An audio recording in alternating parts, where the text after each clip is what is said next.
Hare Krishna Mataji. Hare Krishna. Shall I start from the beginning? Yes, Mataji. Om Namo Bhagavate Vasudevaya.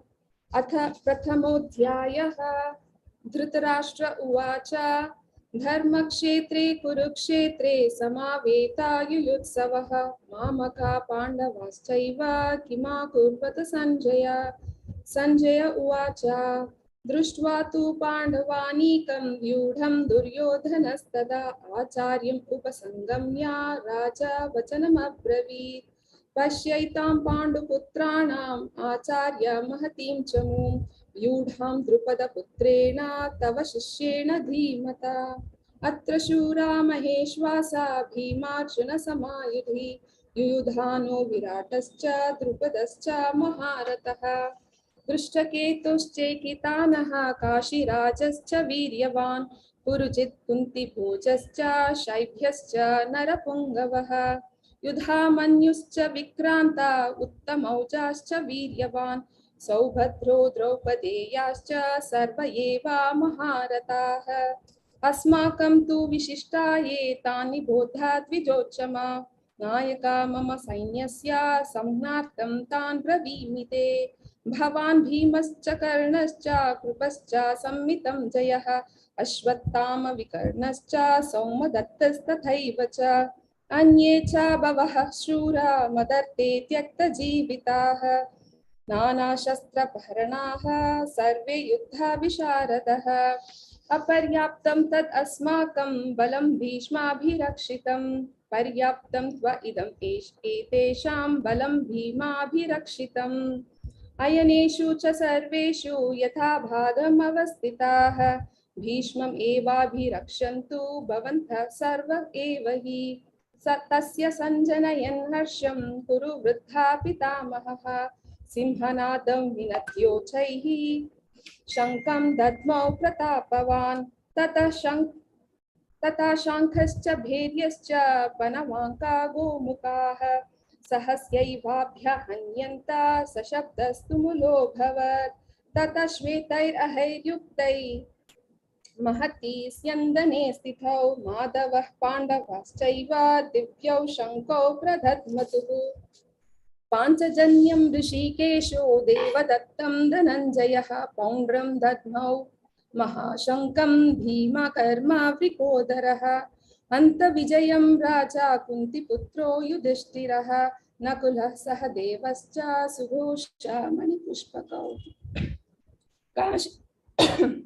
काश्यश्च परमेश्वासः शिखण्डी च महारथः दृष्टद्युम्नो विराटश्च सात्यक्यश्च पराजितः द्रुपदो द्रौपदेयाश्च सर्वशः पृथिवीपते सौभद्रश्च महाबाहुः शङ्खान् दद्मुः पृथक् पृथक् सघोषोदार्तराष्ट्राणां हृदयानि व्यधारयत् नभश्च पृथ्वीं चैव तुमुलो अभ्यनुनादयन् अथा व्यवस्थितान् दृष्ट्वा धार्तराष्ट्रन् कपिध्वजः प्रवृत्ते शस्त्रसम्पाते धनुरुद्यम्य पाण्डवः ऋषिकेशं तदा वाक्यम् इदम् आहा महीपते अर्जुन उवाच सेनयोरुभयोर्मध्ये रथं स्थापय मे अच्युता यावत् एतान् निरीक्षेऽहं योद्धुकामान् अवस्थितान् कैर्मया सह योद्धव्यम् अस्मिन् रणसमुद्यमे योत्स्यमानान् अवीक्षेऽहं यतेऽत्र समागताः धार्तराष्ट्रस्य दुर्बुद्धेर्युद्धे प्रिय चिकीर्षवः एवमुक्तो ऋषि संजय उवाच एवमुक्तो ऋषिकेशो गुडाकेशेन भारत सेनयोरुभयोर्मध्ये स्थापयित्वा रथोत्तमम् भीष्मद्रोण प्रमुखतः सर्वेषां च महीक्षिताम् उवाच पार्थ पश्यैतान् समावेतान् कुरूनिति तत्र पश्यत् स्थितान् पार्थः पितॄन् अथा पितामहान् आचार्यन् मातुलान् भ्रातॄन् पुत्रान् पौत्रान् सखींस्तथा स्वसुरान् सुहृदश्चैव सेनयोरुभयोरपि तान् समीक्ष्य स कौन्तेयः सर्वान् बन्धून् अवस्थितान् कृपया परयाविष्टो विषीदन् इदम् अब्रवीत् अर्जुन उवाच दृष्ट्वेमं स्वजनं कृष्ण युयुत्सं समुपस्थितं सीदन्ति मम गात्राणि मुखं च परिशुष्यति वेपुतश्च शरीरे मे रोमहर्षश्च जायते गाण्डीवं स्रंसते हस्तात् त्वक्चैव परिदह्यते न च शक्नोमि अवस्थितातुं ब्रह्मातीव च मे मनः निमित्तानि च पश्यामि विपरीतानि केशव न च श्रेयो अनुपश्यामि हत्वा स्वजनम् आहवे न काङ्क्षे विजयं कृष्ण न च राज्यं सुखानि च किं नो राज्येन गोविन्द किं भोगजीवितेन वा येषामर्थे काङ्क्षितं नो राज्यं भोगः सुखानि च तमे तायि मे अवस्थिता युद्धे प्राणां त्यक्त्वा धनानि च आचार्य पितरा पुत्रास्तथैव च पितामहः मातुला स्वशुरा पौत्रः श्याला सम्बन्धिनस्तथा एतान् हन्तुम् इच्छामि ज्ञतोऽपि मधुसूदन अपि त्रैलोक्यराजस्य एतो किं नु मही कृते निहत्ये धार्तराष्ट्रान्नः कप्रीति स्यात् जनार्दन पापम् एव श्रयेदस्मान् हतैव तान् अतातहिनः तस्मान्नार्ह वयं हन्तुं धार्तराष्ट्रान् स्वबन्धवान् स्वजनं हि कथं मत्वा सुखिनः स्याम माधव यद्यप्येते न पश्यन्ति लोभोपहत चेतसः कुलक्षयकृतं दोषं मित्रद्रोहे च पातकं कथं न ज्ञेयम् अस्माभिः पापादस्मान् निवर्तितुं कुलक्षयकृतं दोषं प्रपश्यद्भिर्जनार्दन कुलक्षये प्रणश्यन्ति कुलधर्माः सनातनाः धर्मे नष्टे कुलं कृत्स्नम् अधर्मो अभिभवत्युत अधर्माभिभवत् कृष्ण प्रदुष्यन्ति कुलस्त्रियः स्त्रीषु दुष्टासु वार्ष्णेया जायते वर्णसङ्करः संकरो नरकायैव कुलज्ञानां कुलस्य च पतन्ति पितरो येषां लुप्तो पिण्डोदकक्रियाः दोषर्यैतैः कुलज्ञानां वर्णसङ्करकारकैः उत्सद्यन्ते जातिधर्माः कुलधर्माश्च शाश्वताः उत्सन्ना कुलधर्माणां मनुष्याणां जनार्दन नरके नियतं वासो भवतीत्यनुशुश्रुमा अहो बतामहत्पापं कर्तुं व्यवस्थिता वयं यद्राज्यसुखलोभेन हन्तुं स्वजनम् उद्यताः यदि माम् अप्रतीकारम् अशस्त्रं शस्त्रपाणयः धार्तराष्ट्राणि हन्युस्तन्मे क्षेमतरं भवेत् संजय उवाच एवमुक्तार्जुनः सांख्ये रथोपस्था उपविशत् विसृज्य स शरं चापं शोकसंविघ्नमानसः ॐ तत्सदिति श्रीमद्भगवद्गीतासु उपनिषत्सु ब्रह्मविद्यायां योगशास्त्रे श्रीकृष्णार्जुनसंवादे अर्जुनविषादो योगो नाम प्रथमोऽध्यायः। हरे कृष्ण हरे कृष्ण हरे कृष्णा हरे कृष्ण कृष्ण कृष्ण कृष्ण हरे कृष्ण हरे हरे हरे राम राम हरे हरे राम राम राम राम हरे राम हरे हरे हरे हरे हरे हरे हरे हरे राम राम राम हरे हरे हरे हरे हरे हरे कृष्ण राम हरे हरे हरे राम कृष्ण कृष्ण हरे हरे हरे हरे राम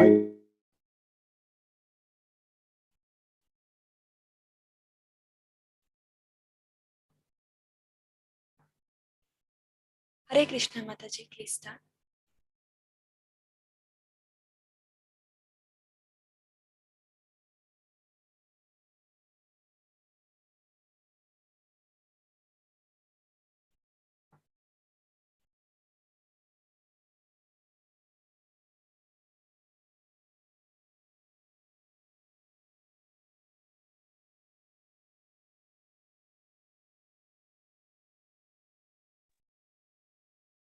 हरे कृष्ण माता जी। सुरेश्वरी माताजी, हरे कृष्णा, प्लीज स्टार्ट माताजी।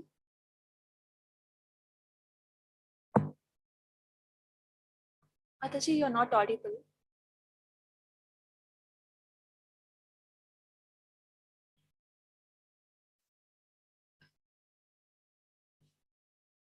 Mataji, you are unmuted. We can see that you are trying to recite, but we are not able to hear you, Mataji.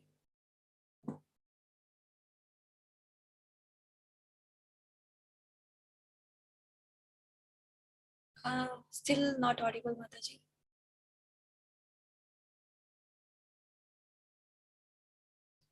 Mataji, please unmute now. Seems like a device has to be reconnected, Mataji.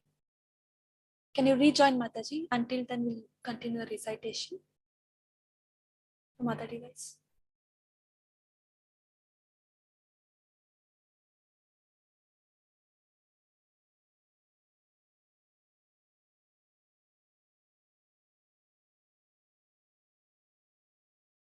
Okay, Janavi Mataji, until Mataji is back, can we continue, Mataji?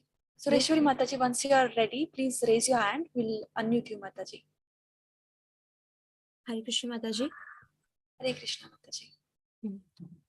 Om Namo Bhagavate Vasudevaya. Om Namo Bhagavate Vasudevaya. Adhyaya Ditya Sankhya Yoga Sanjay Uvacha. Tam tatha kripaya vistam Purnakulekshanam Vishidantam idam vakya Uvacha Madhusudana.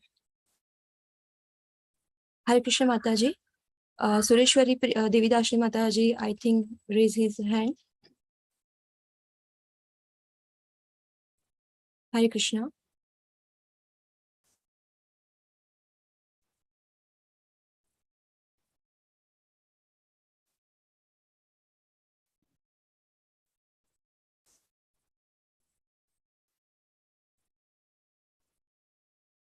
Mataji, we can still not hear Mataji. So can you continue? Okay, I can continue.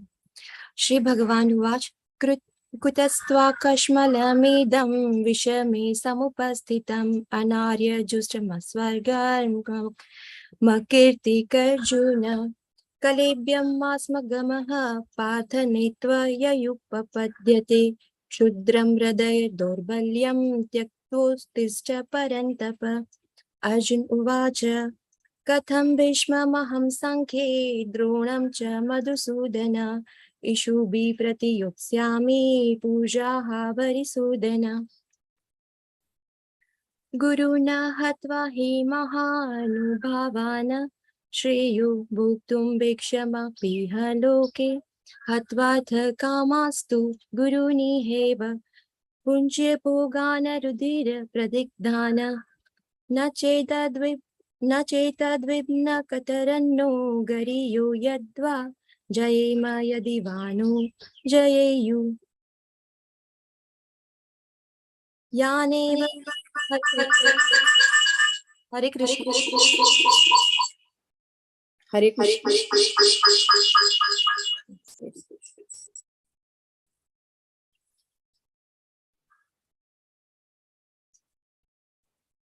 हरे कृष्ण माताजी.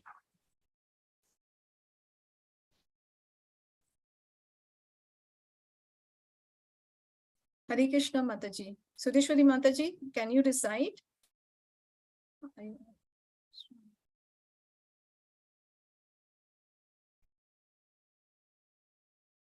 No, Mataji, she's not audible yet.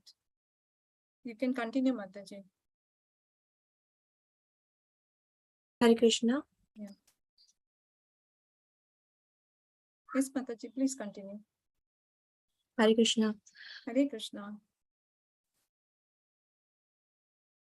न चेद्विन्न कतरनो गरियो यद्वा जयेम यदि वा नो जयेयुः यानेव हत्वा न जिजीविषामस्तेव स्थिता प्रमुखे धातृराष्ट्रः कार्पण्यदोषोपहत स्वभावः पृच्छामि त्वां धर्मसम्मूढचेताः यच्छ्रेयः स्यानिश्चितं ब्रूहि तन्मे शिष्यस्तेऽहं साधिमा त्वां प्रपन्नम् नहि प्रपश्यामि ममापनुदाद यच्छोकमुच्छोषणमिन्द्रियाणाम् अवाप्य भूमाव सपत्नं रुद्धं राज्यं सुराणामपि चाधिपत्यम् संजय उवाच एवमुक्त्वा ऋषिकेशं गुडाकेश परन्तप न योत्स्य इति गोविन्दमुक्त्वा तूष्णीं बभूवः तमुवाच ऋषिकेश प्रहसन्निव भारत सेनयोरुभयोर्मध्ये विषीदन्तमिदं वच। श्रीभगवानुवाच अशोच्यानन् Hare Krishna. हरे Krishna. I'm audible now. Yes, yes, Mataji, please continue. Hare Krishna. Shloka number, please. Shri Bhagwan, shloka number 11, Mataji. Hare Krishna. Okay, I'm very sorry. Hare Krishna. Hare Krishna Mataji. Shri Bhagavan Uvaja Ashocanyanyashocastam Prajnavadamsha Bhashase Gadaso Nagadasumsha Nanushojandi Panditaha Natve Vaham Jadunasam Natvam Neme Janatipaha Nachaiva Bhavishyamaha Sarve Vayamadaparam Dehino Asmin Yada Dehe Kaumaram Yavvanam Jara तदा देहांतर प्राप्तिर्धीरस्तत्र न मुह्यति मात्रा स्पर्शास्तु कौन्तेय शीतोष्णः सुखदुःखदा अघामपायिनो अनित्यस्तां स्थितिक्षस्व भारत यं हि ने व्यधयन्ते ते पुरुषं पुरुषर्षभा समदुःखसुखं धीरं सो अमृतत्वाय कल्पते नासदो विद्यते भावो नाभावो विद्यते सदा उभयोरपि दृष्टो अन्धस्तुन्नस्योस्तत्त्वदर्शिभिः अविनाशी तु तद्विद्धि येन सर्वमिदं तदं विनाशमव्ययस्यास्य न कश्चित् कर्तुमर्हति अन्धवन्द इमे देहा नित्यस्योक्ता शरीरिणा अनाशिनो अप्रमेयस्य तस्मादुद्यस्य भारत य एनं वेति हन्तारं यश्चैनं मन्यते हरम् उभौ तौ न विजानीतो न्यायं हन्ति न हन्यते न जायते म्रियते वा कदाचित् नायं भूत्वा भविता वा न भूयात् अजो नित्यं शाश्वतो अयं पुराणो न हन्यते हन्यमाने शरीरे वेदा विनाशिनं नित्यं या एनमजमव्ययं कथं सत्पुरुषः पार्थ कं खादयति हन्तिकम् वासांसि जीर्णानि यदा विहाय नवानि गृह्णाति नरो अपराणि तथा शरीराणि विहाय जीर्णानि अन्यानि संयाति नवानि देहि नैनं चिन्तन्ति शस्त्राणि नैनं दहति पावकः न चैनं क्लेदयन्त्यापो न शोषयति मारुतः अच्छेद्यो अयमद्याहो य अयमक्लेद्यो अशोष्य एव च नित्यः सर्वगतस्थाणो रजलो अयं सनातन अव्यक्तो अयमच्छिन्द्यो अयमविकार्यो अयमुच्यते तस्मादेवं विधित्वेनं नानुशोचितुमर्हसि अधच्छैनं नित्यजातं नित्यं वा मन्यसे मृतं तदापि त्वं महाबाहो नैवं शोचितुमर्हसि जातस्य हि ध्रुवो मृत्युर्ध्रुवं जन्म मृतस्य च तस्मादपरिहारे अर्थे न त्वं शोचितुमर्हसि अविद्यादीनि भूतानि व्यक्तमध्यानि भारत अव्यक्तनिधनान्येव तत्र का परिदेवना आश्चर्यवत् पश्यति कश्चिदेन माश्चर्यवद् वदति तदेव चान्या आश्चर्यवच्छेन मन्य शृणोति श्रुत्वा पेनं वेदान चैव कश्चित् देहि नित्यम् अवद्धोऽहं देहे सर्वस्य भारत तस्मात् सर्वाणि भूतानि न त्वं शोचितुमर्हसि स्वधर्ममपि चावेक्ष्य न विकम्पितुमर्हसि धर्माधियुद्धात् श्रेयो अन्यक्षत्रियस्य न विद्यते यदृच्छया चोपपन्नं स्वर्गद्वारमपावृतं सुखिनक्षत्रिय पार्थ लभन्ते युद्धमीदृशम् अदच्छेत् मम धर्म्यं संग्रामं न करिष्यसि ततः स्वधर्मं कीर्तिं च हित्वा पापमवाप्स्यसि अकीर्तिं च विभूतानि कथयिष्यन्ति ते अव्ययां सम्भावितस्य च कीर्तिर्मरणादतिरीच्यते भयात् रणादुपरतं मांस्यन्ते त्वां महारथः येषां चात्वं बहुमदो भूत्वा यास्यसि लाघवम् अवाच्यवादांश बहून् वदिष्यन्ति तवाहितः निन्दन्तस्तव सामर्थ्यं ततो दुःखपरं नु किम् हतो वा प्राप्स्यसि स्वर्गं जित्वा वा भोक्ष्यसे महीम् तस्मादुत्तिष्ठ कौन्तेय युद्धाय कृतनिश्चयः सुखदुःख समे कृत्वा लाभालाभौ जयाजयौ ततो युद्धाय युज्यस्व नैवं पापमवाप्स्यसि एषा ते अभिहिता साङ्ख्ये बुद्धिर्योगे त्विमां शृणु बुद्ध्या युक्तो यया पार्थ कर्मबन्धं प्रहस्यसि नेहाभिक्रमनाशो अस्ति प्रत्यवायो न विद्यते स्वल्पमप्यस्य धर्मस्य त्रायते महतो भयात् नेहाभिक्रमनाशो अस्ति प्रत्यवायो न विद्यते स्वल्पमप्यस्य धर्मस्य त्रायते महतो भयात् नेहाभिक्रमनाशो अस्ति प्रत्यवायो न विद्यते स्वल्पमप्यस्य धर्मस्य त्रायते महतो भयात्। हरे Krishna. Hare Krishna Mataji, I am asked to recite. माताजी व्यवसायात्मिक बुद्धि एकेह करुनंदन बहुशाख ही अनंतश्च बुद्धये अव्यवसायिनां यामिमां पुष्पितां वाचं प्रवदन्ति अविपश्चिता वेदवादरत्नः पाद न्यायात् अस्तित्ववादिनः कामात्मानः स्वर्गपारा जन्म कर्म फलप्रदां क्रियाविशेषबहुलां भोगेश्वर्य गतिं प्रति भोगेश्वर प्रसक्तानां तया प्रहृत चेतसां व्यवसायात्मिक बुद्धिः समादो न विधीयते त्रैगुण्य विषया वेदा त्रैगुण्य भवार्जुन निर्द्वैतो नित्यसत्त्वस्थो निर्योगक्षेम आत्मवान् यावन्नर्ध उदपाने सर्वथा संप्लुतोदके तावन् सर्वेषु वेदेषु ब्राह्मणस्य विजानता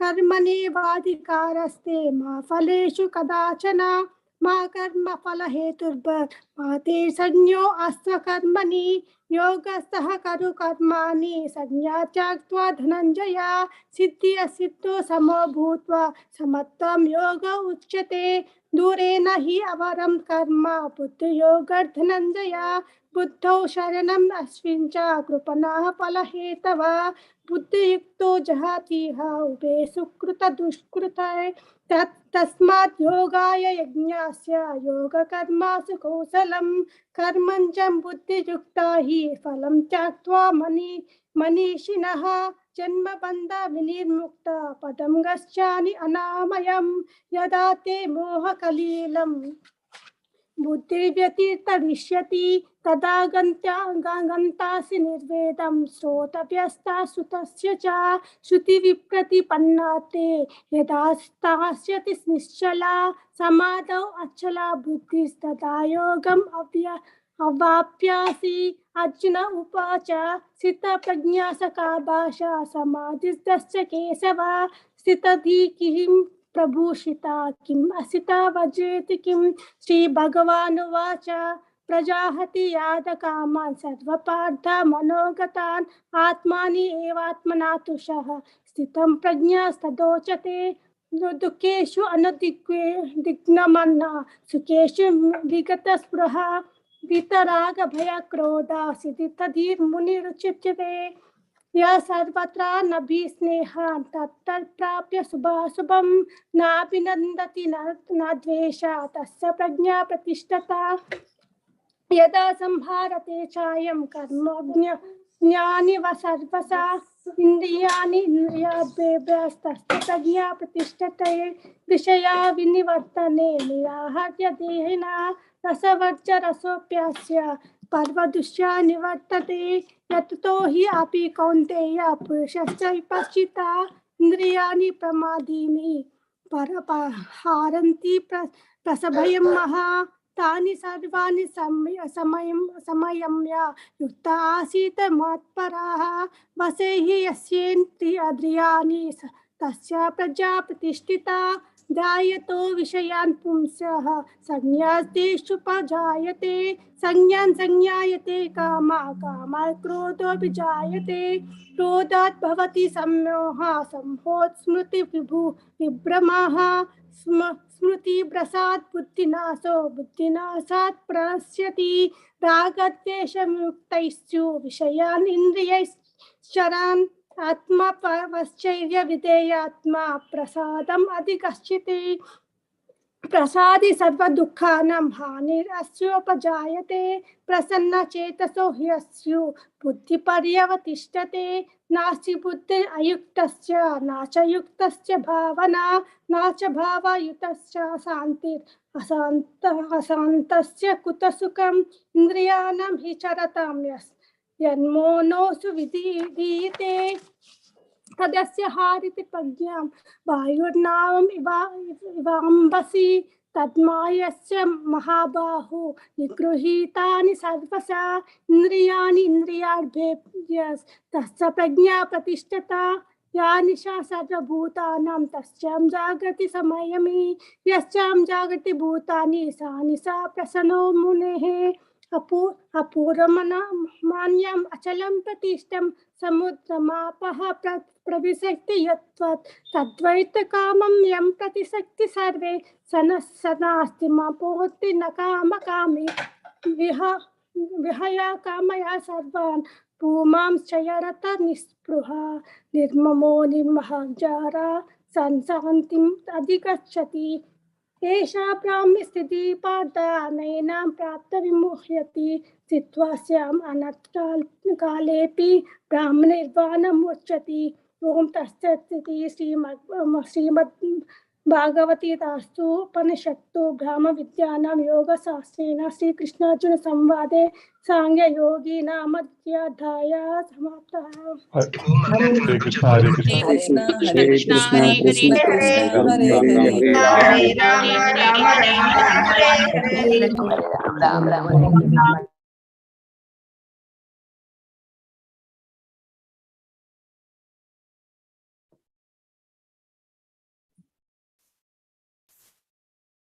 Hare Krishna, Nandita Mataji. I keep getting muted. Om Shri Paramatmane Namaha. Srimad Bhagavad Gita अथ तृतीयोऽध्यायः अर्जुन उवाच जायसि चेत् कर्मणस्ते मता बुद्धिर्जनार्दन तत्किं कर्मणि घोरे मान् नियोजयसि केशव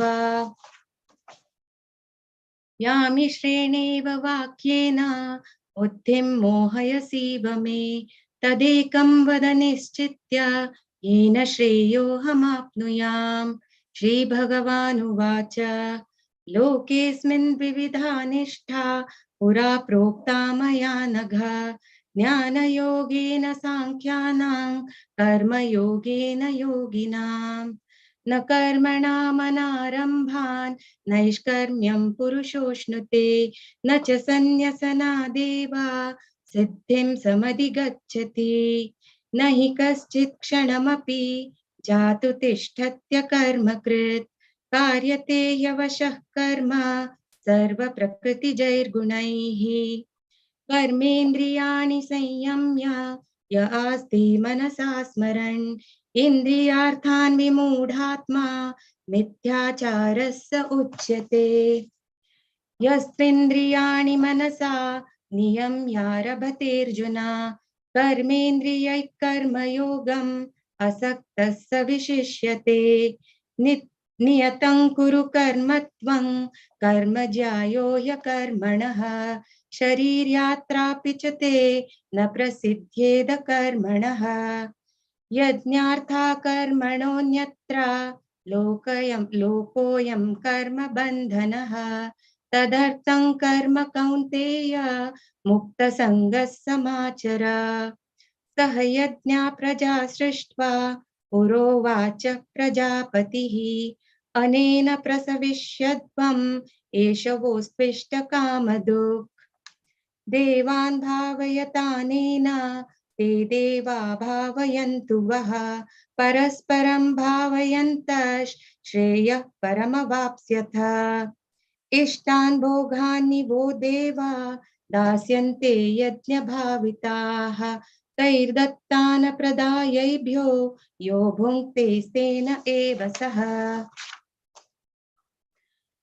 यज्ञशिष्टशिनः सन्तो मुच्यन्ते सर्वकिल्बिषैः भुञ्जते ते त्वगं पापा ये पचन्त्यात्मकारणात् अन्नाद् भवन्ति भूतानि पर्जन्यादन्न संभवः यज्ञाद् भवति पर्जन्यो यज्ञा कर्म समुद्भवः कर्म ब्रह्मोद्भवं विद्धि ब्रह्माक्षर समुद्भवम् तस्मात् सर्वगतं ब्रह्म नित्यं यज्ञे प्रतिष्ठितम् एवं प्रवर्तितं चक्रन् नानुवर्तयति हयः अघायुरिन्द्रियारामो मोघं पार्थ स जीवति यस्त्वात्मरतिरेव स्यात् आत्मतृप्तश्च मानवः आत्मन्येव च सन्तुष्टस्तस्य कार्यं न विद्यते नैव तस्य कृतेनार्थो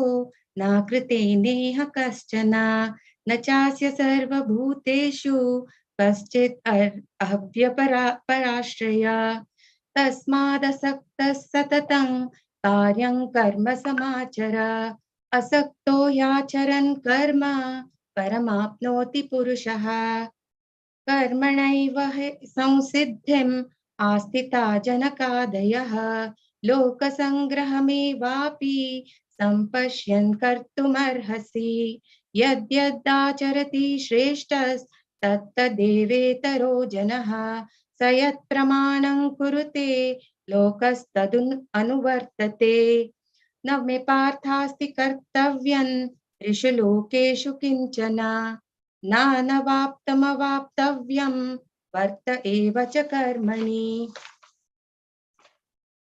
यदि अहं न वर्तेयं जातु कर्मण्यतन्द्रितः मम वर्त्मानुवर्तन्ते मनुष्या पार्थ सर्वशः उत्सीदेयुरिमे लोका न कुर्यां कर्म चेदहं संकरस्य च कर्ता स्याम् उपहन्यामि मा प्रजाः सक्ता कर्मण्य विद्वांसो यथा कुर्वन्ति भारत कुर्याद् विद्वांस्तथा सक्तश्चिकीर्षुर्लोकसंग्रहम् न बुद्धिभेदैः जनयेत् अज्ञानं कर्म संगिनां जोषयेत् सर्वकर्माणि विद्वान् युक्तः समाचरन् प्रकृते क्रियमाणानि गुणैः कर्माणि सर्वशः अहंकार विमूढात्मा कर्ताहमिति मन्यते तत्त्ववित्तु महाबाहो गुणकर्म विभागयोः गुणागुणेषु वर्तन्त इति मत्वा न सज्जते प्रकृतेर्गुणसम्मूढाः सज्जन्ते गुणकर्मसु तान् कृष्णविदो मंदान् कृष्णविन्न विचालयेत् मयि सर्वाणि कर्माणि सन्न्यस्याध्यात्मचेतसा निराशीर्निर्ममो भूत्वा युध्यस्व विगतज्वरः ये मे मतमिदं नित्यम् अनुतिष्ठन्ति मानवाः श्रद्धावन्तो न सूयन्तो मुच्यन्ते तेऽपि कर्मभिः ये त्वेदभ्यसूयन्तो नानुतिष्ठन्ति मे मतम् सर्वज्ञानविमूढांस्तान् विद्धि नष्टान् चेतसः सदृशं चेष्टते स्वस्य प्रकृतेर्ज्ञानवानपि प्रकृतिं यान्ति भूतानि निग्रह किं करिष्यति इन्द्रियास्येन्द्रियास्यार्थे रागद्वेषौ व्यवस्थितौ तयोर्नवशमागच्छेत् तौ ह्यस्य परिपन्थिनौ श्रेयान् स्वधर्मो विगुणा पराधर्मात् स्वनुष्ठितात् स्वधर्मे निधनं श्रेय परधर्मो भवावहः अर्जुन उवाच अथ केन प्रयुक्तोऽयं पापञ्चरति पुरुषः अनिच्छनपि वाष्णेय बलादिव नियोजितः। श्रीभगवानुवाच काम एष क्रोध एष रजोगुणसमुद्भवः महाशनो महापाप्मा विद्येनामिह वैरिणम्। धूमेनाव्रियते वह्निर्यथा दर्शो मलेन च यथोल्बेनावृतो गर्भस्तथा तेनेदमावृतम्। अवृतैज्ञानमेतेन ज्ञानिनो नित्यवैरिणा कामरूपेण कौन्तेय दुष्पूरेणानलेन च इन्द्रियाणि मनोबुद्धिरस्याधिष्ठानमुच्यते एतैर्विमोहयत्येष ज्ञानमावृत्य देहिनम्। तस्मात् त्वम् इन्द्रियाण्यादौ नियम्य भरतर्षभ पाप्मानं प्रजहिहेनै ज्ञानविज्ञाननाशनम्। इन्द्रियाणि पराण्याहुरिन्द्रियेभ्यः परं मनः मनसस्तु परा बुद्धिर् यो बुद्धे परतस्तु सः। एवं बुद्धे परं बुद्ध्वा संस्तभ्यात्मनमात्मना जायि शत्रुं महाबाहो कामरूपं दुरासदम्। ओम तत्सदिति श्रीमद्भगवद्गीतासु उपनिषत्सु ब्रह्म विद्यायां योगशास्त्रे श्रीकृष्णार्जुन संवादे कर्मयोगो नाम तृतीयोऽध्यायः। हरे कृष्ण हरे कृष्ण हरे कृष्ण कृष्ण हरे हरे हरे कृष्ण हरे हरे राम हरे Ram Krishna Ram Hare Hare Ram Ram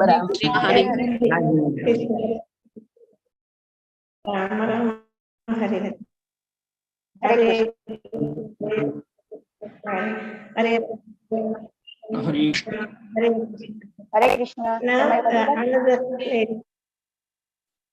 Hare Krishna Mataji, yes please. हरे कृष्ण। ओम नमो भगवते वासुदेवाय। अथ चतुर्थोऽध्यायः। श्रीभगवान् उवाच इमं विवस्वते योगं प्रोक्तवानहम् अव्ययम् विवस्वान् मनवे प्राह मनुरिक्ष्वा कवे अब्रवीत्। एवं परपरा प्राप्तम् इमं राजर्षयो विदुः सकाले नेह महता योगे नष्टः परन्तप। स एवायं मया तेभ्य योगः प्रोक्तः पुरातनः भक्तोऽसि मे सखा चेति रहस्यं ह्येतदुत्तमम्। अर्जुन उवाच अपरं भवतो जन्म परं जन्म विवस्वतः कथमेतद्विजानीयाम् त्वमादौ प्रोक्तवानिति।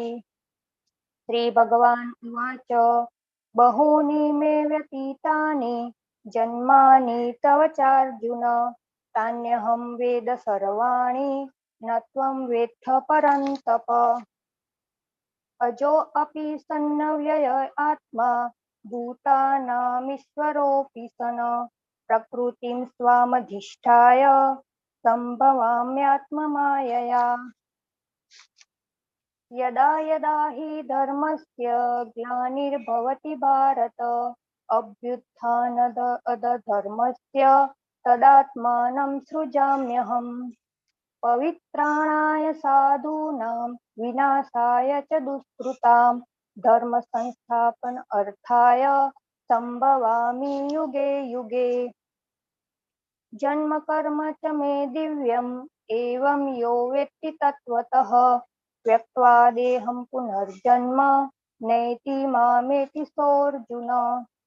वीतरागभयक्रोधा मन्मना माम् उपाश्रिताः बहवो ज्ञानतपसा पूता मद्भावमागताः। ये यथा मां प्रपद्यन्ते तास्तथैव भजाम्यहम्। मम वर्त्मानुवर्तन्ते मनुष्याः पार्थ सर्वशः काङ्क्षतः कर्मणां सिद्धिं यजन्त इह देवता क्षिप्रं हि मानुषे लोके सिद्धिर्भवति कर्मजा। चातुर्वर्यं मया सृष्टं गुणकर्म विभागशः तस्य कर्तारमपि माम विद्य कर्तारम् अव्ययम् न मां कर्माणि लिम्पन्ति न मे कर्मफले स्पृहा इति मां योऽभिजानाति कर्मभिः स बध्यते एवं ज्ञात्वा कृतं कर्म पूर्वैरपि मुमुक्षुभिः कुरु कर्मेव तस्मात् त्वं पूर्वे पूर्वतरं कृतं किं कर्मेति कवयोऽप्यत्र मोहिताः तत्ते कर्म प्रवक्ष्यामि यज्ञात्वा मोक्षसे शुभात् कर्मण्योऽपि बोद्धव्यं च विकर्मणः अकर्मणश्च बोद्धव्यं गहना कर्मणो गतिः कर्मण्यकर्म यः पश्येत् अकर्मणि च कर्म यः स बुद्धिमान् मनुष्येषु स युक्तः कृष्णकर्मकृत् यस्य सर्वे समारम्भाः कामसङ्कल्पवर्जिताः ज्ञानाद् अग्निदग्धकर्माणं तमाहुः पण्डितं बुधाः त्यक्त्वा कर्मफलासङ्गं नित्यतृप्तो निराश्रयः कर्मण्यभिप्रवृत्तोऽपि नैवं किञ्चित् करोति सः निराशीर्यत चित्तात्मा त्यक्तः सर्वपरिग्रहः शारीरं केवलं कर्म कुर्वन्नाप्नोति किल्बिषम् यदच्छालाभसन्तुष्टो द्वन्द्वातीतो विमत्सरः समः सिद्धावसिद्धौ च कृत्वापि न निबध्यते गतसङ्गस्य मुक्तस्य ज्ञानावस्थितचेतसः यज्ञायाचरतः कर्म समग्रं प्रविलीयते ब्रह्मार्पणं ब्रह्महर्वि ब्रह्माग्नो ब्रह्मणाहुतं ब्रह्मैव तेन गन्तव्यं ब्रह्म कर्म समाधिना देवमेवापरे यज्ञं योगिन पर्युपासते ब्रह्माज्ञावपरे यज्ञं यज्ञेनैवोपजुह्यति श्रोत्रादीनिन्द्रियाण्यन्ये संयमाग्निषु जुह्यति शब्दादीन् विषयान् अन्य इन्द्रियाग्निषु जुह्यति सर्वान् इन्द्रियकर्माणि प्राणकर्माणि चापरे आत्मसंयमयोगाग्नौ जुह्यति ज्ञानदीपिते द्रव्ययज्ञानज्ञास्तपो यज्ञा योगयज्ञास्तथा परे स्वाध्यायज्ञानयज्ञाश्च यतय संसितव्रतः अपाने जुह्यति प्राणं प्राणे पानम् अथा परे प्राणापानगतिरुद्ध्वा प्राणायामपरायणः अपरे नियताहारा प्राणेषु जुह्यति सर्वेऽप्ते यज्ञविदो यज्ञक्षपितकल्मषः यज्ञशिष्टामृतभुजो यान्ति ब्रह्मसनातनम् नायं लोकोऽस्तद्यज्ञस्य कुतोऽन्यः कुरु सत्तम एवं बहुविधा यज्ञा वितता ब्रह्मणो मुखे कर्मजान् विद्धितान् सर्वान् एवं ज्ञात्वा विमोक्ष्यसे श्रेयात् द्रव्यमयात् यज्ञात् ज्ञानयज्ञपरन्तप सर्वं कर्माखिलं पार्थ ज्ञाने परिसमाप्यते त्वद्विद्धि परिप्रातेन परिप्रश्नेन सेवया उपदेक्ष्यन्ति ते ज्ञानं ज्ञानिनस्तस्य तत्त्वदर्शिनः यज्ञात्वा न पुनर्मोहम् एवं यास्यसि पाण्डव येन भूतान्यशेषानि द्रक्ष्यस्यात्मन्यथो मयि अपि चेदसि पापेभ्यः सर्वेभ्यः पापकृत्तमः सर्वं ज्ञानप्लवेनैव वृजिनं सन्तरिष्यसि यथेधांसि समिद्धोऽग्नि भस्मसात् कुरुतेऽर्जुन या ज्ञानाग्निः सर्वकर्माणि भस्मसात् कुरुते तथा न हि ज्ञानेन सदृश्यं पवित्रम् इह विद्यते तत्सर्वं योगसंसिद्धः कालेनात्मनि विन्दति श्रद्धावान् लभते ज्ञानं मत्परं संयतेन्द्रिय ज्ञानं लब्ध्वा परां शान्तिम् अचिरेणाधिगच्छति अज्ञश्च अश्रद्धदानश्च संशयात्मा विनश्यति नायं लोकोऽस्ति न परो न सुखं संशयात्मनः योगसन्न्यस्तकर्माणं ज्ञानसञ्छिन्नसंशयम् आत्मवन्तं न कर्माणि निबध्यन्ति धनञ्जय तस्मात् ज्ञानसम्भूतं हितस्थं ज्ञानसिनात्मनः चित्त्वेनं संशयं योगम् आतिष्ठोतिष्ठ भारतः ओम तत्सदिति भगवद्गीतासु उपनिषत्सु ब्रह्मविद्यायां योगशास्त्रे श्रीकृष्णार्जुन संवादे ज्ञानकर्म संन्यास योगो नाम चतुर्थोऽध्यायः हरे हरे कृष्णा हरे कृष्णा कृष्ण हरे कृष्ण हरे हरे हरे कृष्ण राम कृष्ण राम हरे राम हरे राम राम राम हरे राम हरे राम राम राम राम राम राम हरे हरे कृष्ण कृष्ण हरे हरे राम हरे Ram Ram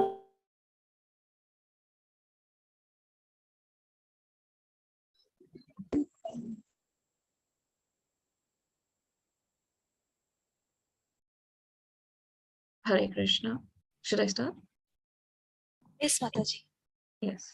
Om Shri Paramatmane Namaha Shrimad Bhagavad Gita Atha Panchamodhyayah Arjuna Uvacha Sannyasam Karmanam Krishna Punar Cha Shansasi Yachreya Itayorekam Tanme ब्रूहि सुनिश्चितं श्रीभगवानुवाच सन्न्यासः कर्मयोगश्च निःश्रेयसकरावुभौ तयोस्तु कर्मसन्न्यासात् कर्मयोगो विशिष्यते ज्ञेयस नित्यसन्न्यासी यो न द्वेष्टि न काङ्क्षति निर्द्वन्द्वो हि महाबाहो सुखं बन्धात् प्रमुच्यते सांख्ययोगौ पृथक् बालाः प्रवदन्ति न पण्डिताः एकमप्यास्थितः सम्यक् उभयोर्विन्दते फलम् यत् सांख्यै प्राप्यते स्थानं तद्योगैरपि गम्यते एकं सांख्यं च योगं च यः पश्यति स पश्यति संन्यासस्तु महाबाहो दुःखम् आप्तुम् अयोगतः योगयुक्तो मुनिर्ब्रह्म न चिरेणाधिगच्छति योगयुक्तो विशुद्धात्मा विजितात्मा जितेन्द्रियः सर्वभूतात्मा कुर्वन्नपि न लिप्यते नैव किञ्चित् करोमीति युक्तो मन्येत तत्त्ववित् पश्यन् शृण्वन् स्पृशन् जिघ्रन् अश्नन् गच्छन् स्वपन् श्वसन् प्रलपन् विसृजन् गृह्णन् उन्मिषन् निमिषन्नपि इन्द्रियाणीन्द्रियार्थेषु वर्तन्त इति धारयन् ब्रह्मण्याधाय कर्माणि संगं त्यक्त्वा करोति यः लिप्यतेन स पापेन पद्मपत्रमिवाम्भसा कायेन मनसा बुद्ध्या केवलैरिन्द्रियैरपि योगिनः कर्म कुर्वन्ति संगं त्यक्त्वात्मशुद्धये युक्तः कर्म फलं त्यक्त्वा शान्तिमाप्नोति नैष्ठिकीम् अयुक्तः कामकारेण फले सक्तो निबध्यते सर्वकर्माणि मनसा सन्न्यस्यास्ते सुखं वशी नवद्वारे पुरे देहि नैव कुर्वन्न कारयन् न कर्तृत्वं न कर्माणि लोकस्य सृजति प्रभुः न कर्मफल संयोगं स्वभावस्तु प्रवर्तते नादते कस्यचित् पापं न चैव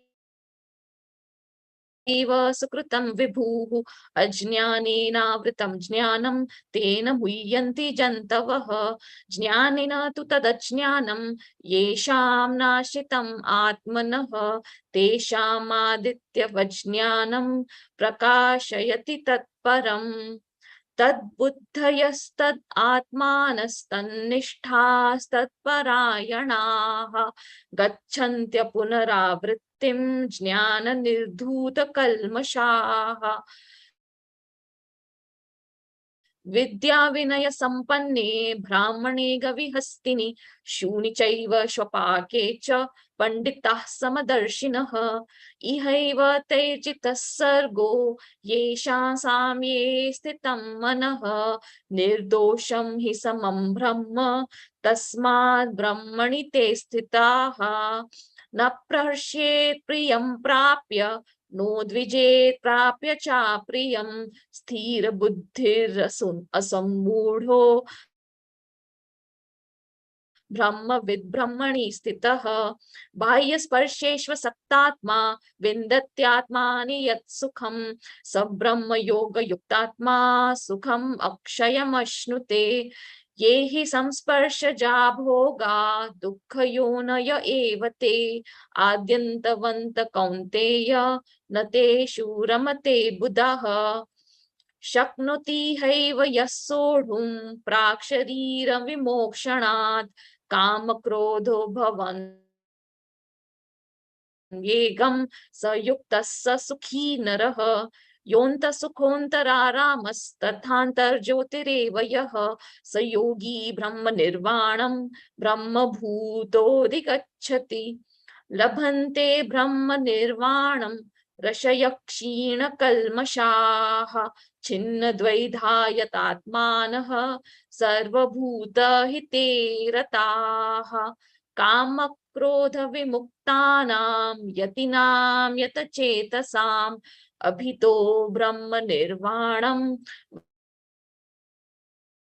वर्तते विदितात्मनां स्पर्शान् कृत्वा बहिर्बाह्यां चक्षुश्चैवान्तरे भ्रुवोः प्राणापानौ समौ कृत्वा नासाभ्यन्तरचारिणौ यतेन्द्रियमनोबुद्धिर्मुनिर्मोक्षपरायणः विगतेच्छाभयक्रोधो यः सदा मुक्त एव सः भोक्तारं यज्ञतपसां सर्वलोकमहेश्वरं सुहृदं सर्वभूतानां ज्ञात्वा मां शान्तिं रक्षति ॐ तत्सदिति श्रीमद्भगवद्गीतासु उपनिषत्सु ब्रह्मविद्यायां योगशास्त्रे श्रीकृष्णार्जुनसंवादे कर्मसन्न्यासयोगो नाम पञ्चमोऽध्यायः। ॐ श्रीकृष्णार्पणमस्तु। हरे कृष्णा कृष्ण कृष्ण हरे हरे हरे कृष्ण हरे कृष्ण हरे राम राम राम हरे हरे हरे कृष्ण कृष्ण हरे हरे राम हरे राम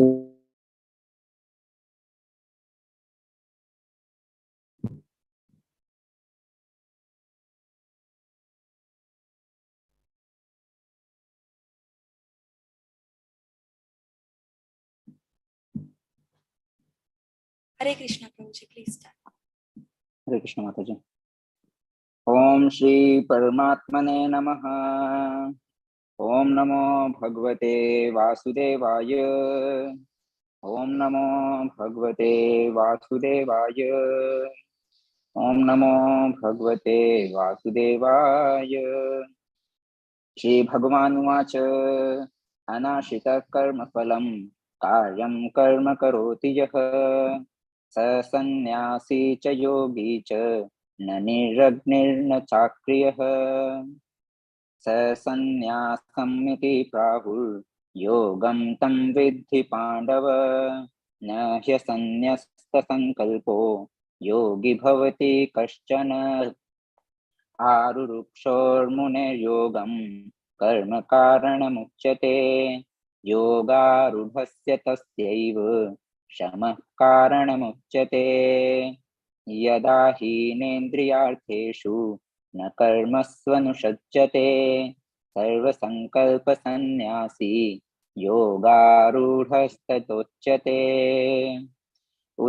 उद्धरेदात्मनात्मानं नात्मानम् अवसादयेत् आत्मैव ह्यात्मनो बन्धुर् आत्मैव रिपुरात्मनः बन्धुरात्मात्मनस्तस्य येनात्मैवात्मना जितः अनात्मनस्तु शत्रुत्वे वर्तेतात्मैव शत्रुव जितात्मनः प्रशान्तस्य परमात्मा समाहितः शीतोष्णसुखदुःखेषु तथा मानापमानयोः ज्ञानविज्ञानतृप्तात्मा कूटस्थो विजितेन्द्रियः युक्त इत्युच्यते योगी संलोष्ट्राश्मकाञ्चनः सुहृन्मित्रार्युदासीनम् अध्यस्य द्वेषबन्धुषु साधुष्वपि च पापेषु समबुद्धिर्विशिष्यते योगी युञ्जीत सततम् आत्मानं रहसि स्थितः एकाकी यच्चित्तात्मा निराशीरपरिग्रहः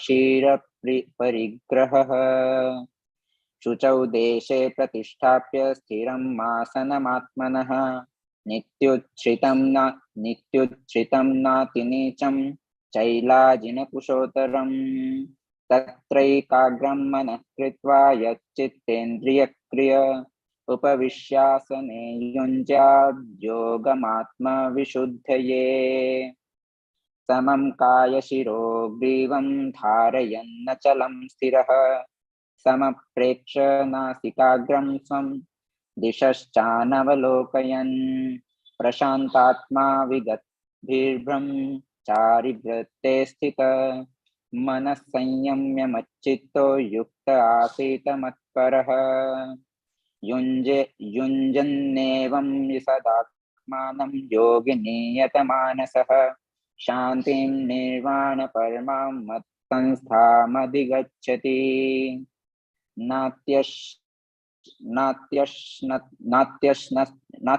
नात्यश्नतस्तु योगोऽस्ति न चैकान्तमनस्नतः न चाति स्वप्नशीलस्य जाग्रतो नैव चार्जुन युक्ताहार विहारस्य युक्तचेष्टस्य कर्मसु युक्तस्वप्नावबोधस्य योगो भवति दुःखः यदा विनियतं चित्तम् आत्मन्येवावतिष्ठते निःस्पृहः सर्वकामेभ्यो युक्त इत्युच्यते तदा यथा दीपो निवातस्थो नेङ्गते सोमपास्मृता योगिनो यत्चित्तस्य युञ्जतो योगमात्मनः यत्रो परमते चित्तं निरुद्धं योगसेवया यत्र चैवात्मनात्मानं पश्यन्नात्मन्यतुष्यति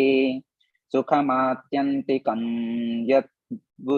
यत्तद् बुद्धिग्राह्यमतीन्द्रियं वेत्ति यत्र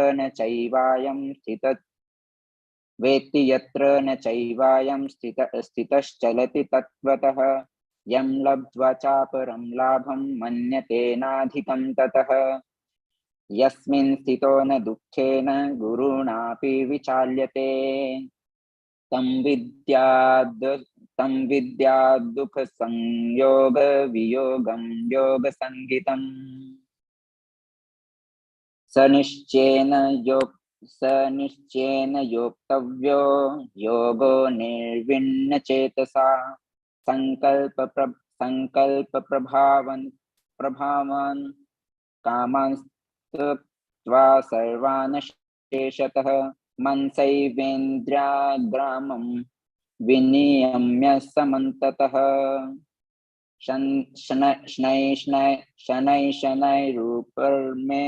बुद्ध्या धृतिगृहीतया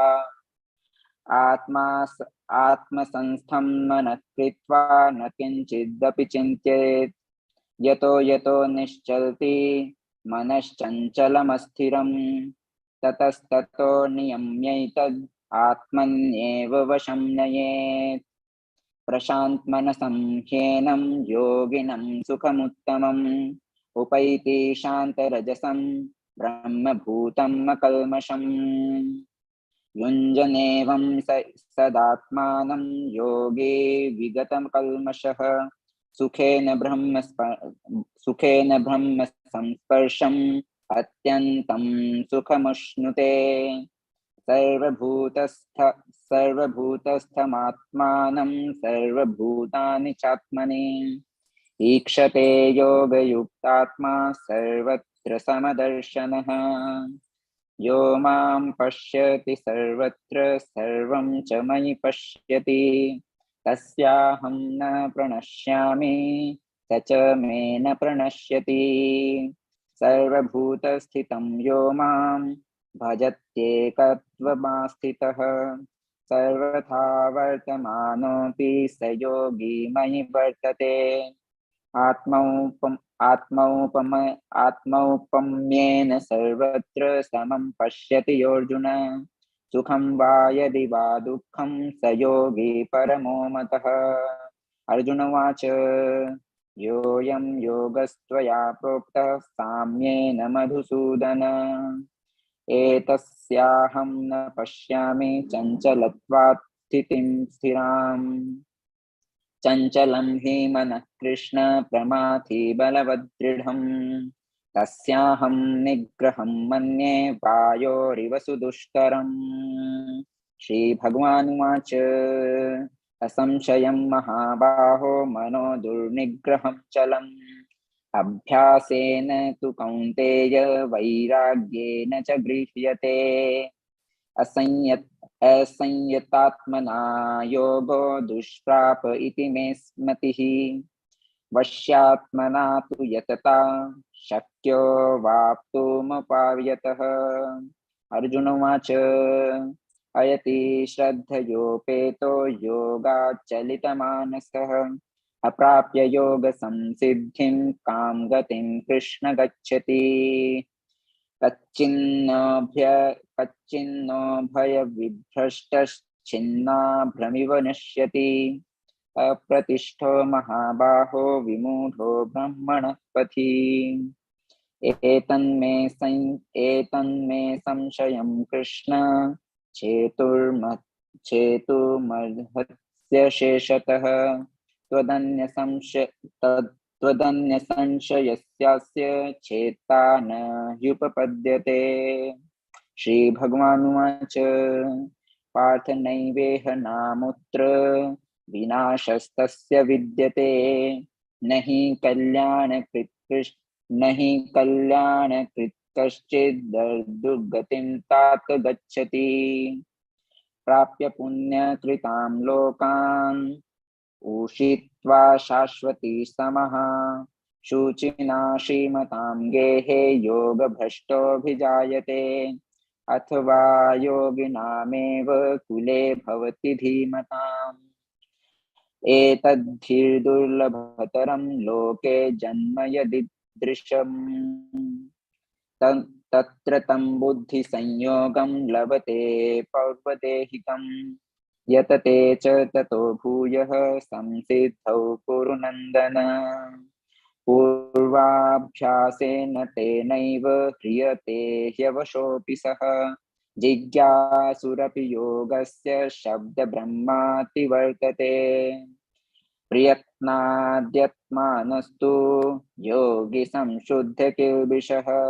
अनेक जन्म संसिद्धस्ततो याति परां गतिम् तपस्वीभ्योऽधिको योगी ज्ञानिभ्योऽपि मतोऽधिकः कर्मिभ्यश्चाधिको योगी तस्माद्योगी भवार्जुन योगिनामपि सर्वेषां मद्गतेनान्तरात्मना श्रद्धावान् भजते यो मां तमे युक्ततमो मतः ओ हरे कृष्णा कृष्ण कृष्ण हरे हरे हरे राम राम राम हरे हरे। ओम तत्सदिति श्रीमद्भगवद्गीतासु उपनिषत्सु ब्रह्म विद्यायां योगशास्त्रे श्रीकृष्णार्जुन संवादे आत्मसंयम योगो नाम षष्ठोऽध्यायः। हरे कृष्ण हरे कृष्ण हरे कृष्णा कृष्ण हरे कृष्ण हरे हरे हरे हरे राम हरे हरे राम राम राम हरे हरे हरे। हरे राम हरे राम राम हरे राम हरे हरे हरे राम राम राम हरे हरे हरे हरे हरे राम राम राम हरे हरे हरे हरे राम राम हरे हरे हरे कृष्ण हरे राम राम हरे हरे हरे हरे हरे ಅಲ್ಲಿವರೆಗೂ ಕಸ ಹಂಗೆ ಇತ್ತು, ಬರೀ ನೀರ್ ಮಾಡ್ತೀಯ ಅಷ್ಟೇ ಅದ್ರ ಕೆಳಗಡೆ. हरे कृष्णा। ओम श्री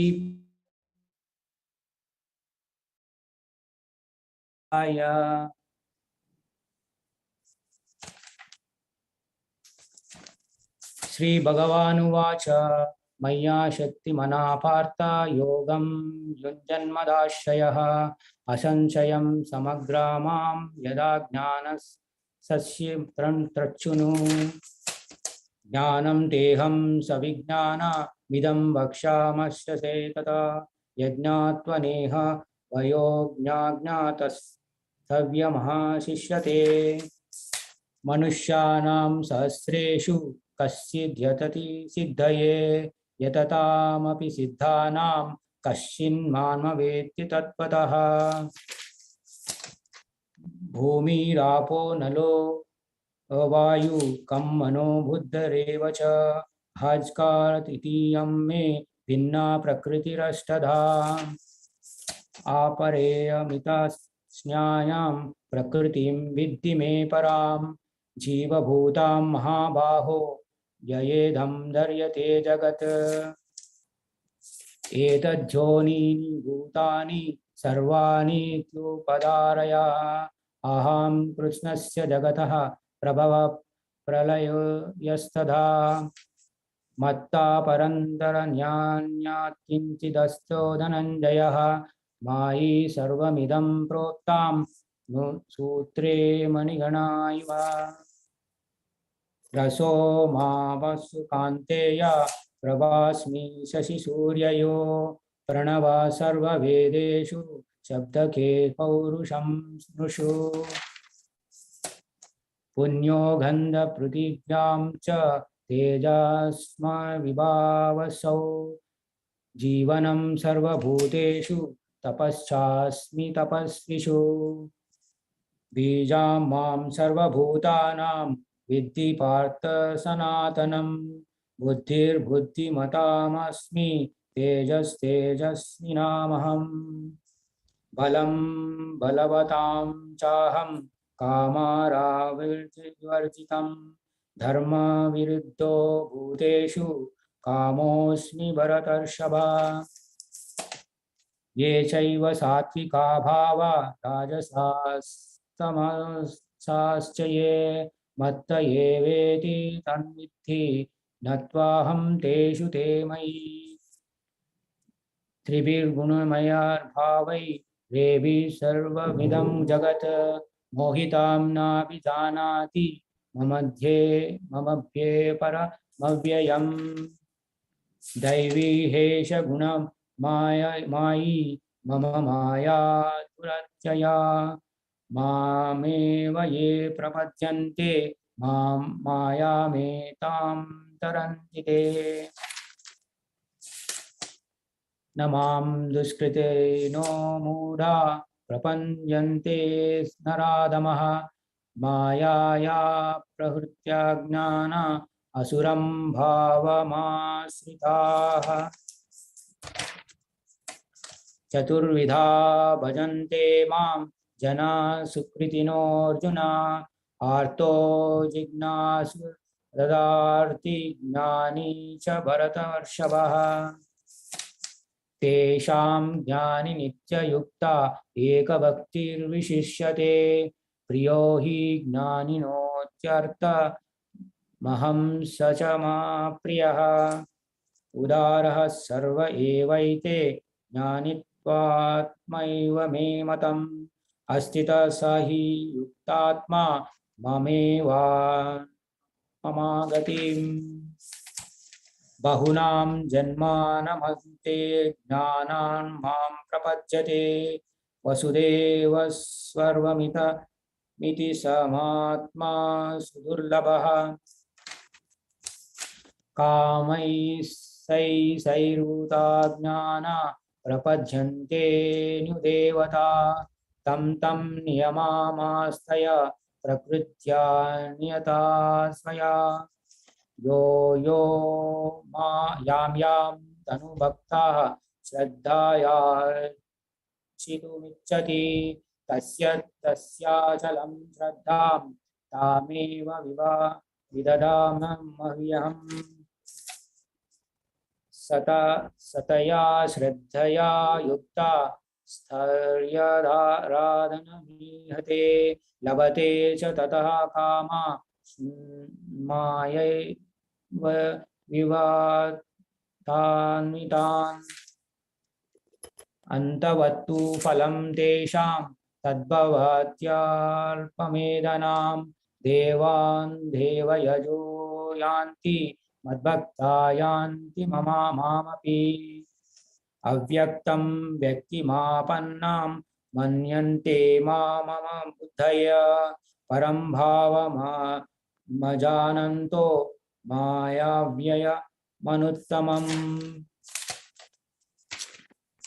नाहं प्रकाश सर्वस्य योगमाया समावृतः मूढोऽयं नाभिजानाति लोको मामजमव्ययम् वेदाहं समतीतानि वर्तमानानि चार्जुन भविष्यानि च भूतानि मां तु वेद न कश्चन इच्छाद्वेषसमुद्धेन द्वन्द्वमोहन भारत सर्वभूतानि संयोहं सर्गे यान्ति परन्तपः येषां त्वन्तगतां पापं जननां पुण्यकर्माणां ते द्वन्द्वमोहं निर्मुक्ता भजन्ते मां दृढव्रताः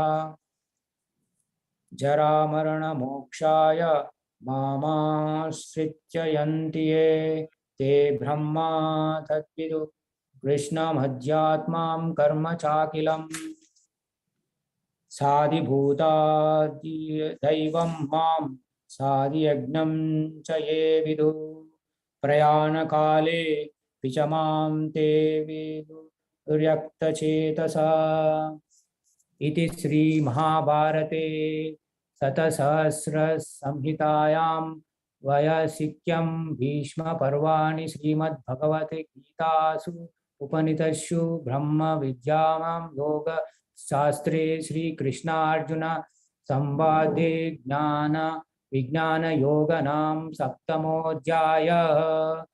हरे कृष्ण हरे कृष्ण हरे कृष्ण हरे हरे राम हरे राम हरे राम राम राम हरे हरे हरे हरे राम राम राम राम कृष्ण कृष्ण हरे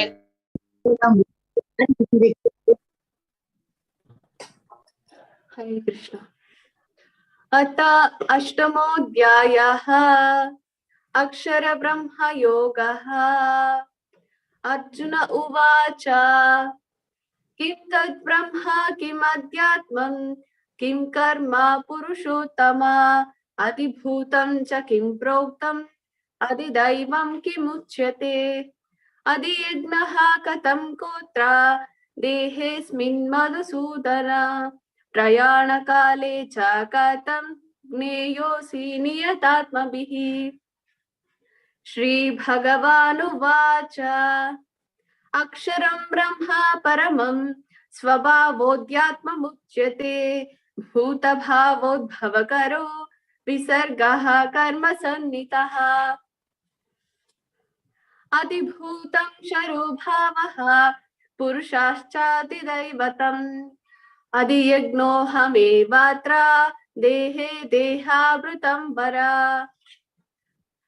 अन्तकाले च मामेव स्मरन् मुक्त्वा कलेवरम् यः प्रयाति समद्भावं याति नास्त्यत्र संशयः यं यं वापि स्मरन् भावं त्यजत्यन्ते कलेवरं तं तमेवैति कौन्तेय सदा तद्भावभावितः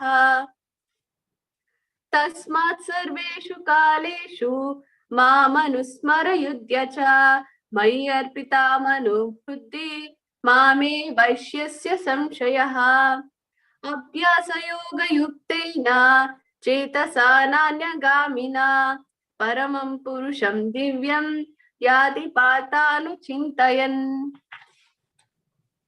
कविं पुराणाम् अनुशासिताराम् अणोरणीयां समनुस्मरेद्यः सर्वस्य दातारमचिन्त्य रूपम् आदित्यवर्णं तमसा परस्तात् प्रयाणकाले मनसा चलेन भक्त्या युक्तो योगबलेन चैव भ्रुवोर्मध्ये प्राणमावेश्य सम्यान् सतं परं पुरुषमुपैति दिव्यम्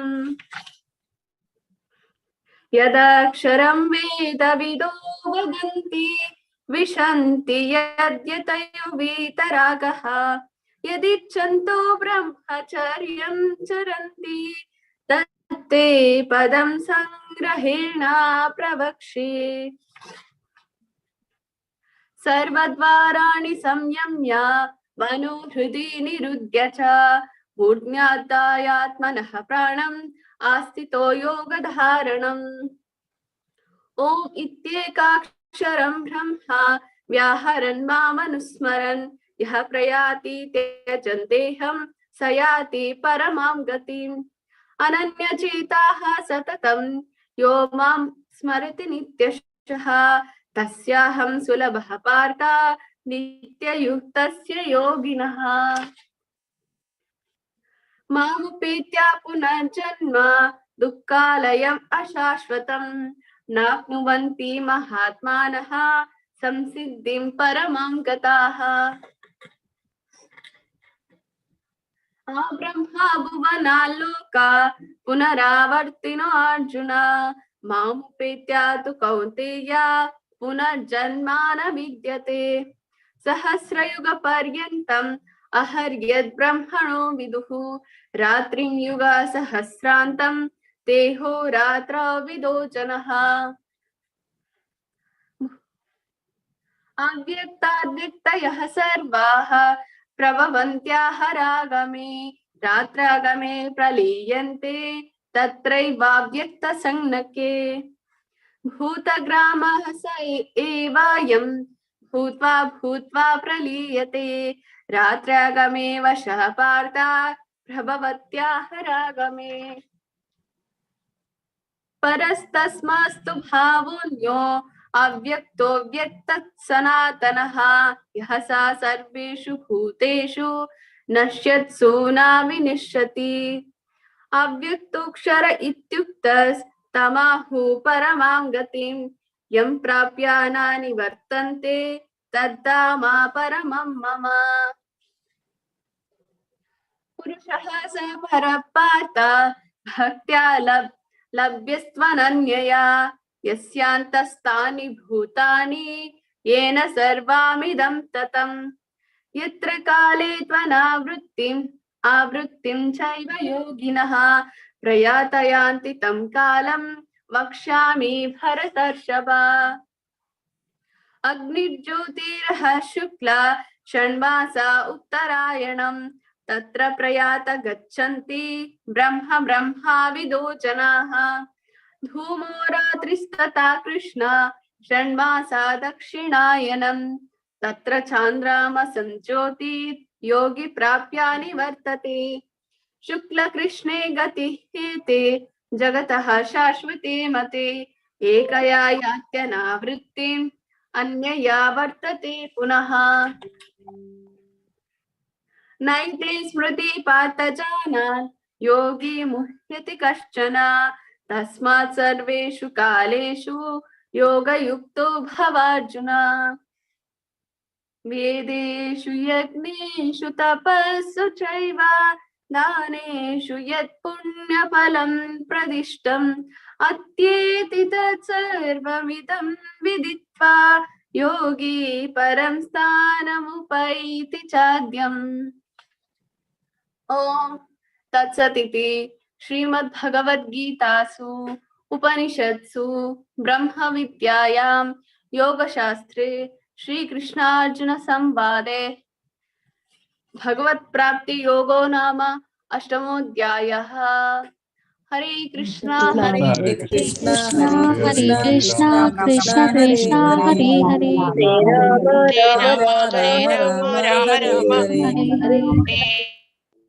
हरे हरे।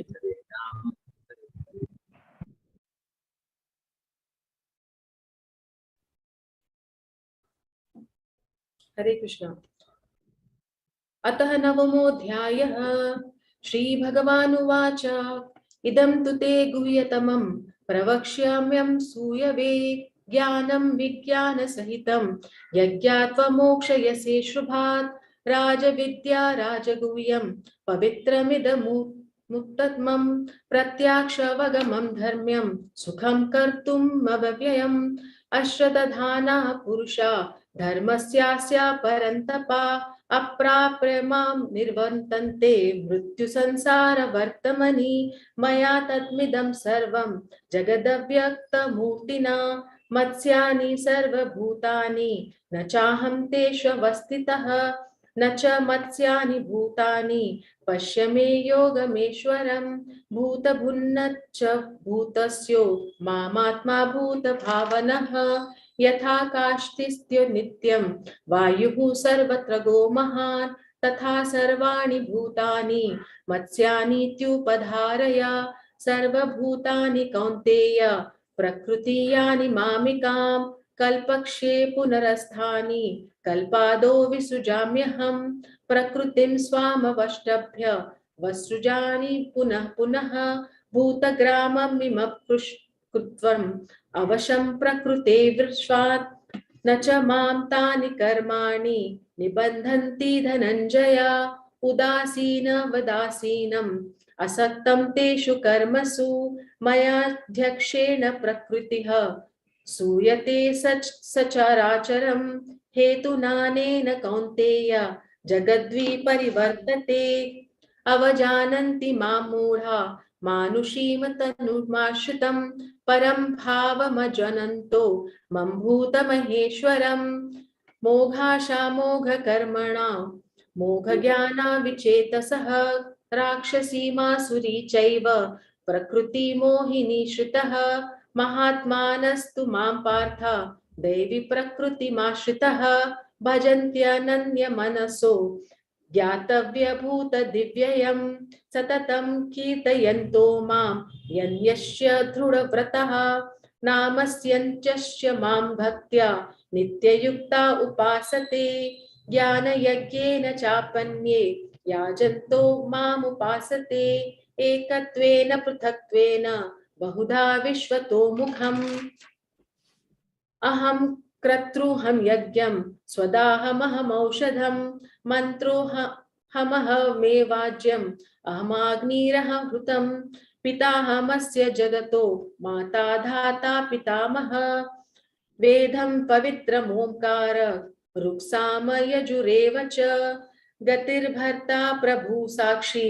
निवासः शरणं सुहृत् प्रभवं प्रलय स्नानं स्थानं निधानं बीजमव्ययं तपामहं वर्षः निगृह्ण्यमयुत्सृजामि च अमृतं चैव मृत्युश्च सदसच्चाहमर्जुन त्रैविधा मामसोपाः पूतपापा यज्ञैरिष्ट्वा सर्गति प्रार्थयन्ते ते पुण्यमासाद सुरेन्द्रलोकां मश्नन्ति दिव्यं दिवि देवभोगान् ते तं भुक्त्वा सर्वलोकां विशालं शृणे पुण्यमत्तन्यलोकं विशन्ति एवं त्रयी धर्ममनुप्रपन्ना गतागतं कामकामा लभन्ते अनन्यश्चिन्तयन्तो मां ये जानः पर्युपासते तेषां नित्यभियुक्तानां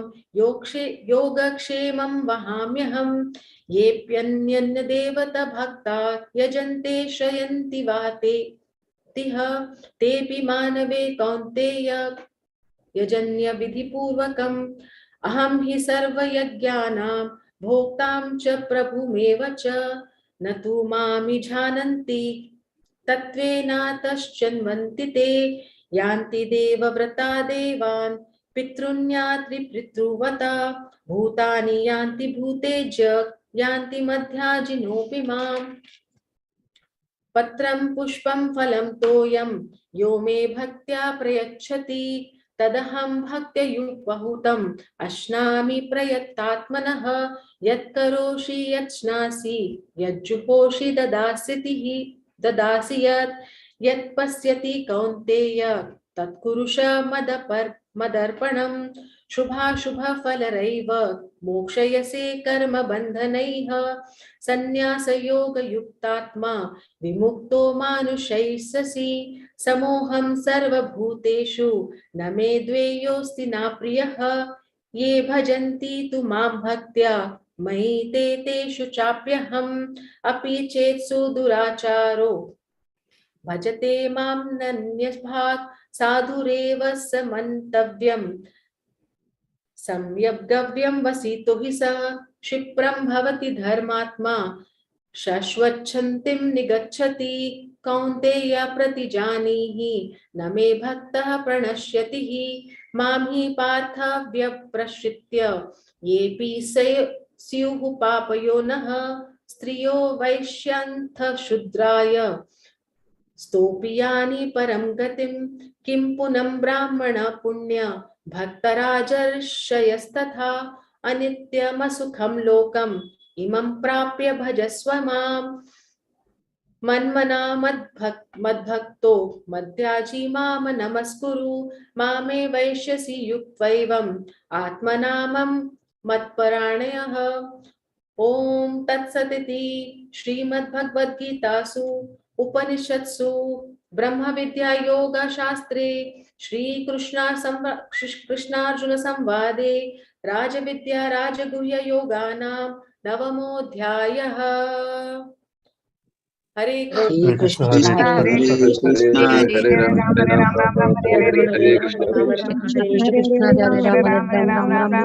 हरे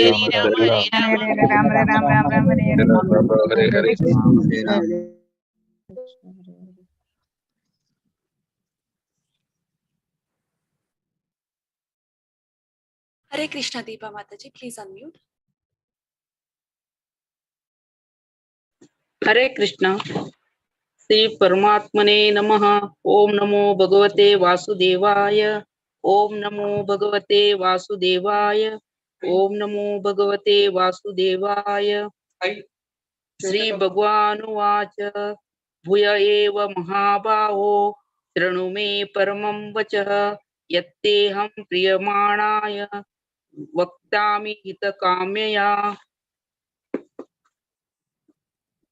बुद्धि ज्ञान सम्मोह क्षमा सत्यम दमः शमः सुखम दुःखम भो भावो भयं चाभयमेव च अहिंसा समता तुष्टिस्तपो दानं यशो यशः भवन्ति भावा भूतानां मत्तः एव पृथग्विदा। महर्षय सत्तपूर्वे चत्वारो मनवस्तथा मद्भवा मानसा जाता येषां लोकयिमा प्रजाः एतां विभूतिं योगं च मम यो वेत्ति तत्त्वतः सो विक्वलेन योगेन युज्यते नात्र संशय। अहं सर्वस्य प्रभवो मत्तः सर्वं प्रवर्तते इति मत्वा भजन्ते मां बुधा भाव समन्विता। मच्चित्ता मद्गत प्राणा बोधयन्तः परस्परं कथयन्तश्च मानित्यं तुष्यन्ति च रमन्ति च। तेषां सततयुक्तानां भजतां प्रीतिपूर्वकं ददामि बुद्धियोगं तं न मामुपयान्ति ते। तेषामेवानुकम्पार्थ महमज्ञानजं तमः नाशयाम्यात्मभावस्थो ज्ञानदीपेन भास्वता। अर्जुन उवाच परमं ब्रह्म परं धाम पवित्रं परमं भवान् पुरुषं शाश्वतं दिव्यमादिदेवमजं विभुम् आहुस्त्वां ऋषय सर्वे देवर्षि नारदस्तथा असितो देवलो व्यासः स्वयं चैव ब्रवीषि मे सर्वमेतद्वृतं मन्ये यन्मामदसि केशव न हि ते भगवन् व्यक्तिं विदुर्देवान् दानवाः स्वयमेवात्मनात्मानं वेत्तत्वं पुरुषोत्तम भूतभावन भूतेश देवदेव जगत्पते वक्तुमर्हस्य शेषेण दिव्याह्यात्मविभूतयः याभिर्विभूतिभिर्लोकानि मास्त्वं व्याप्य तिष्ठति कथं विद्यामहं योगी त्वां सदा परिचिन्तयन् केषु केषु च भावेषु चिन्तोऽसि भगवन्मया विस्तरेणात्मनो योगं युगतिं च जनार्दन भूयः कथय तृप्तिर्हि शृणतो नास्ति मे मृतम्। श्री भगवानुवाच हन्त ते कथयिष्यामि दिव्याह्यात्मविभूतयः प्राधान्यतः कुरु श्रेष्ठ नास्त्यन्तो विस्तरस्य मे अहमात्मा गुडाकेश सर्वभूताशयस्थितः अहमादिश्च मध्यं च भूतानामन्त एव च आदित्यानमहं विष्णु ज्योतिषां रविरंशुमान् मरीचिर्मरुतात्मस्मि नक्षत्राणमहं शशि वेदानां सामवेदोऽस्मि देवानामस्मि वासवः इन्द्रियाणां मनश्चास्मि भूतानामस्मि चेतसा रुद्राणां शङ्कराष्टास्मि वित्तेषो यक्षरक्षसां वसूनां पावकश्चास्मि मेरुशिखरीणामहं पुरोदंसाच्च मुख्यं महाविद्धि पार्थ बृहस्पतिं सेनानीनामहं स्कन्दः सरसामस्मि सागरः महर्षीणां अस्मैकमक्षरं यज्ञानां जपयज्ञोऽस्मि स्थावराणां हिमालय अश्वत्थं सर्ववृक्षाणां देवर्षीणां च नारदः गन्धर्वाणां चित्ररथः सिद्धानां कपिलो मुनिः उच्चैश्रवसमश्वानां विद्धि माममृतोद्भवम् ऐरावतं गजेन्द्रनां नराणां च नराधिपम् आयुधानामहं वज्रं धेनूनामस्मि कामुदुक् प्रजनश्चास्मि कन्दर्पः सर्पाणामस्मि वासुकिः अनन्ताश्चास्मि नागानां वरुणो यादसामहं पित्राणामर्यमा चास्मि यमः संयमतामहं प्रह्लादश्चास्मि दैत्यानां कालः कलयतामहं मृगाणां च मृगेन्द्रोऽहं वैनतेयश्च पक्षिणां पवनः पवतामस्मि रामः शस्त्रभृतामहं घषाणां मकरश्चास्मि स्रोतसामस्मि जाह्नवी सर्गाणामादिरन्तश्च मध्यं चैवाहमर्जुन अध्यात्मविद्यानां वादः प्रवदतामहम् अक्षराणामकारोऽस्मि द्वन्द्वः सामसिकस्य च अहमेवाक्षयः कालो दाताहं विश्वतो मुखः मृत्युः सर्वहरश्चामुद्भवश्च भविष्यतां कीर्तिः श्रीवार्क च नारीणां स्मृतिमेधा धृति क्षमा बृहस्ताम तथा साम्नां गायत्री छन्दसामहं मासानां मार्गशीर्षोऽहं ऋतूनां कुसुमाकरः द्यूतं चलयतामस्मि तेजस्तेजस्विनामहं जयोऽस्मि व्यवसायोऽस्मि सत्वं सत्त्ववतामहं वृष्णीनां वासुदेवोऽस्मि पाण्डवानां धनञ्जय मुनीनामप्यहं व्यासः कविनामुशना कविः दण्डो दमयतामस्मि नीतिरस्मि जिगीषतां मौनं चैवास्मि गुह्यानां ज्ञानं ज्ञानवतामहं यच्चापि सर्वभूतानां बीजं तदहमर्जुन न तदस्ति विना यस्यात्मना भूतं चराचरं नान्तोऽस्ति मम दिव्यानां युवतीनां परन्तप एष तुद्देशतः पृक्तो विभूतेर्विस्तरो मया यद्यद्विभूति यत् सत्त्वं श्रीमदूर्जितमेव वा तत्ते देवा गच्छत्वं मम तेजोंशसम्भवम् अथवा बहुनैतेन किं ज्ञातेन तवार्जुन विष्टभाव्यमिदं कृष्णमेकांशेन स्थितो जगत् इति उपनिषत्सु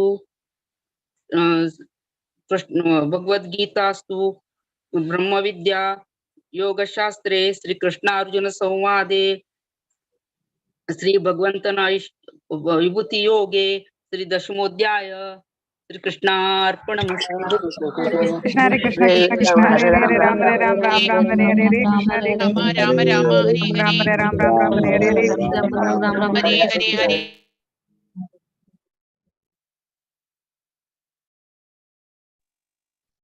हरे कृष्णा। ओम श्री परमात्मने नमः। ओम नमो भगवते वासुदेवाय। अथ कथोऽध्यायः विश्वरूपदर्शनयोगः। अर्जुनोवाच मदनुग्रहाय परमं गुह्यमध्यात्मसंज्ञितं यत्त्वयोक्तं वचस्तेन मोहो अयं विगतो मम भवाप्ययौ हि भूतानां शुद्धो विस्तर्शयो मया तत्त्वः कमलपत्राक्ष महात्म्यमभिचाव्ययम् एवमेतत् यथा तत्त्वम् आत्मानं परमेश्वर द्रष्टुमिच्छामि ते रूपम् ऐश्वर्यं पुरुषोत्तम मन्यसे यदि तच्छक्यं मया द्रष्टुमिति प्रभो योगेश्वर ततो मे त्वं दर्शयात्मानमव्ययम्। श्रीभगवानुवाच पश्य मे पार्थरूपाणि शतशो अतः सहस्रशः नानाविधानि दिव्यानि नानावर्णाकृतीनि च पश्यादित्यान् वसून् रुद्रः शून्यो मरुतस्तदा बहून्यदृष्टपूर्वाणि पश्यश्चर्याणि भारतम् इहेकस्ततं जगत् कृष्णं पश्यादस्य चराचरं मम देहे गुडाकेश यच्चान्यद्द्रष्टुमिच्छसि न तु मां शक्यसे द्रष्टुं मनेनैव स्वचक्षुषा दिव्यां दमामि ते चक्षुः पश्य मे योगमैश्वर्यं।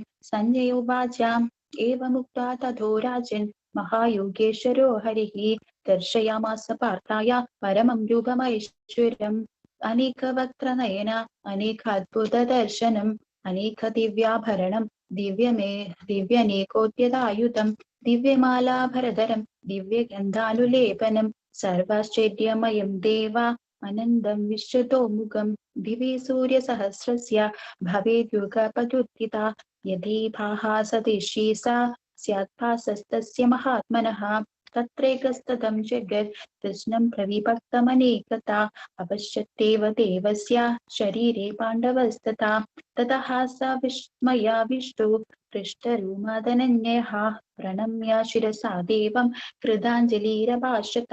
अर्जुनोवाच पश्यामि देवांस्तव देवदेहे सर्वांस्तथाम्बूधविशेषसङ्गान् ब्रह्माणमीशं कमलासनस्थं ऋषीं च सर्वानुराशांश्च दिव्यान् अनेकबाहूदरवक्त्रनेत्रं पश्यामि त्वां सर्वतो आनन्दरूपं नान्तं न मध्यं न पुनस्तवादिं पश्यामि विश्वेश्वर विश्वरूपा किरीटिनं दादिनं चाक्रिणं च तेजो राशिं सर्वतो दीप्तिमन्तं पश्यामि त्वां दोर्निरीक्षं समन्तात् दीप्तानलार्काद्युतिमप्रमेयं त्वमक्षरं परमं वेदितव्यं त्वमस्य विश्वस्य परं निधानं त्वमव्ययः श्वशता धर्मगोप्ता सनातनस्तं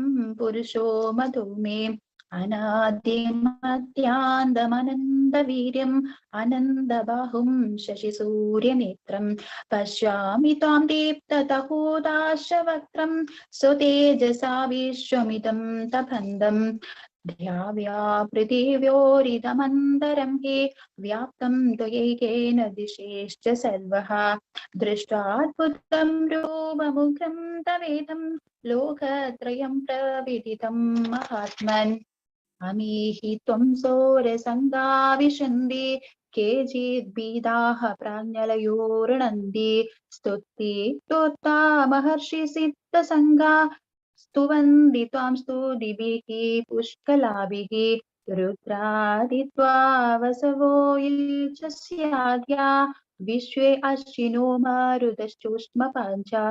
गन्धर्वयक्षासुरसिंहसङ्गा वीक्षन्ते त्वां विस्मिताश्चैव सर्वे रूपं महन्ते बहुवक्त्रनेत्रं महाबाहो बहुबाहुरूपादं बहूदरं बाहुद्रंष्ट्राकराळं दृष्ट्वा लोकाः प्रविधास्तथाहं नभस्पर्शं दीप्तमनेकवर्णं वृत्ताननं दीप्तविशालनेत्रं दृष्ट्वा हि त्वां प्रविदितात्तरात्मा धृतिं न विन्दामि शमं च विष्णु द्रंष्ट्राकराळानि च ते मुखानि दृष्टैव कालानलसन्निहानि दिशो न जाये न लाभे च शर्मा प्रसीद देवेश जगन्निवासा अमी च त्वां धृतराष्ट्रस्य पुत्रः सर्वे सहैवावनिपालसङ्गैः भीष्मो द्रोणः सुतपुत्रस्तथासौ सहास्मदीयैरभियोधमुखैः वक्त्राणि ते त्वरमाणो विशन्ति द्रंष्ट्वा कराळानि भयानकानि केचिदिलग्ना दशनान्तरेषु सदृश्यन्ते चूर्णितैरुत्तमाङ्गैः यथा नदीनां बहवो अम्बुवेगः समुद्रमेवातिमुखा द्रवन्ति तथा तमावि नरलोकवीरा विशन्ति वक्त्राण्यभिविज्वलन्ति। हरे कृष्ण।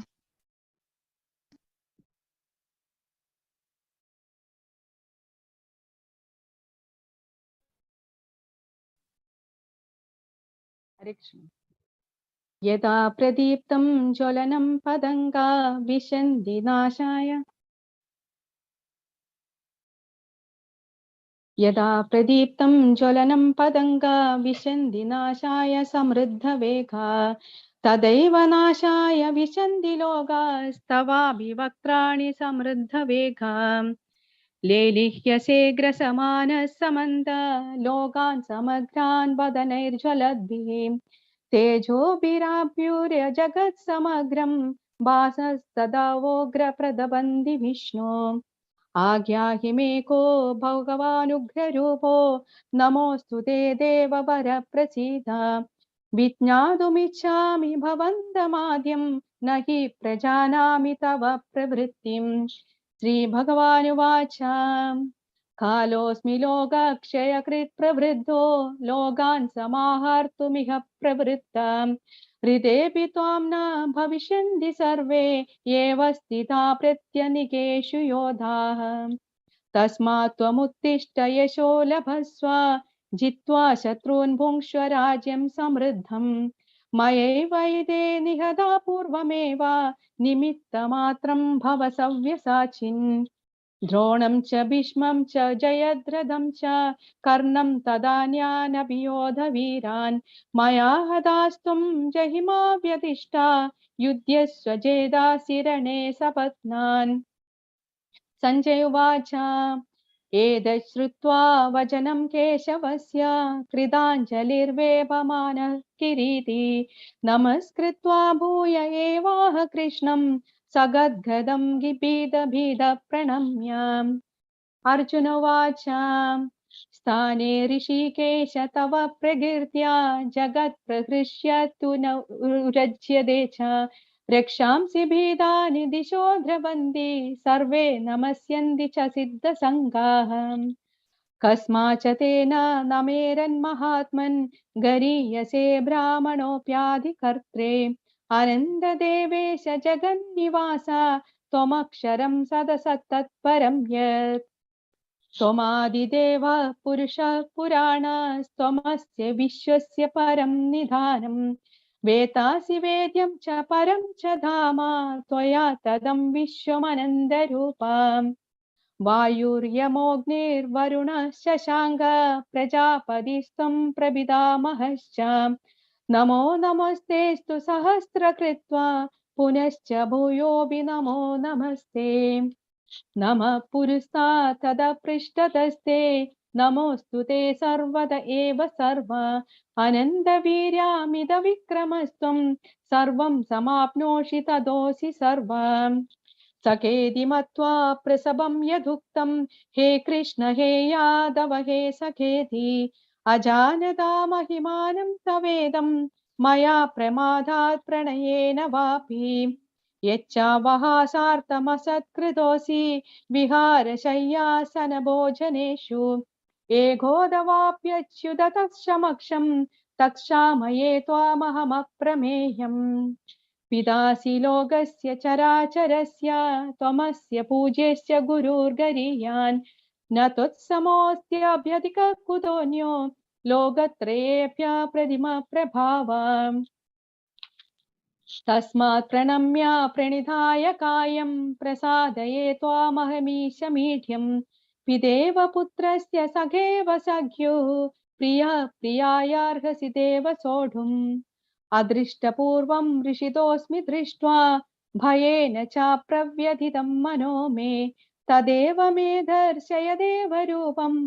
प्रसीद देवेश जगन्निवास किरीटिनं गदिनं चक्रहस्तम् इच्छामि त्वां द्रष्टुमहं तदैव तेनैव रूपेण चतुर्भुजेन सहस्रबाहो भव विश्वमूर्ते श्रीभगवानुवाच मया प्रसन्नेन तवार्जुनेदं रूपं परं दर्शितमात्मयोगात् तेजोमयं विश्वमनन्तमाद्यं यन्मे त्वदन्येन न दृष्टपूर्वम् न वेदयज्ञैर्न दानैर्न च क्रियाभिर्न तपोभिरुग्रैः एवं रूपा शक्य अहं नृलोके द्रष्टुं त्वदन्येन कुरु प्रवीराम् मा ते व्यथा मा च विमूढभावो दृष्ट्वा रूपं घोरमिदृङ्गमेतं व्यपेति विप्रीतमना पुनस्त्वं तदेव मे रूपमिदं प्रपश्याम्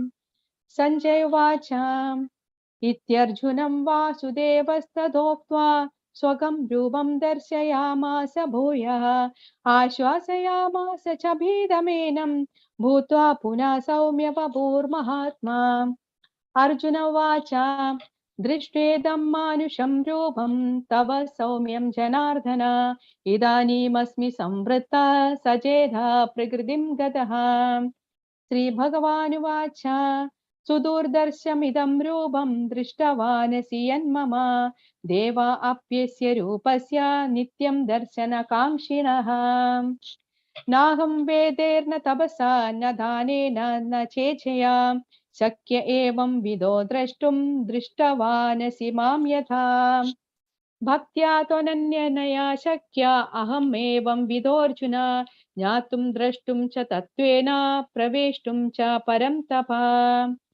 मत्कर्मा कृन्मत्परमो मद्भक्तः सङ्गवर्जितः निर्वैर्य सर्वभूतेषु यः मामेति पाण्डवः श्रीमद्भगवद्गीतासु उपनिषत्सु ब्रह्मविद्यायां योगशास्त्रे श्रीकृष्णार्जुन संवादे विश्वरूपदर्शनयोगानाम् एकादशोऽध्यायः हरे कृष्णा हरे कृष्ण हरे हरे हरे राम हरे राम राम राम हरे राम राम राम हरे हरे हरे राम राम राम हरे हरे हरे राम हरे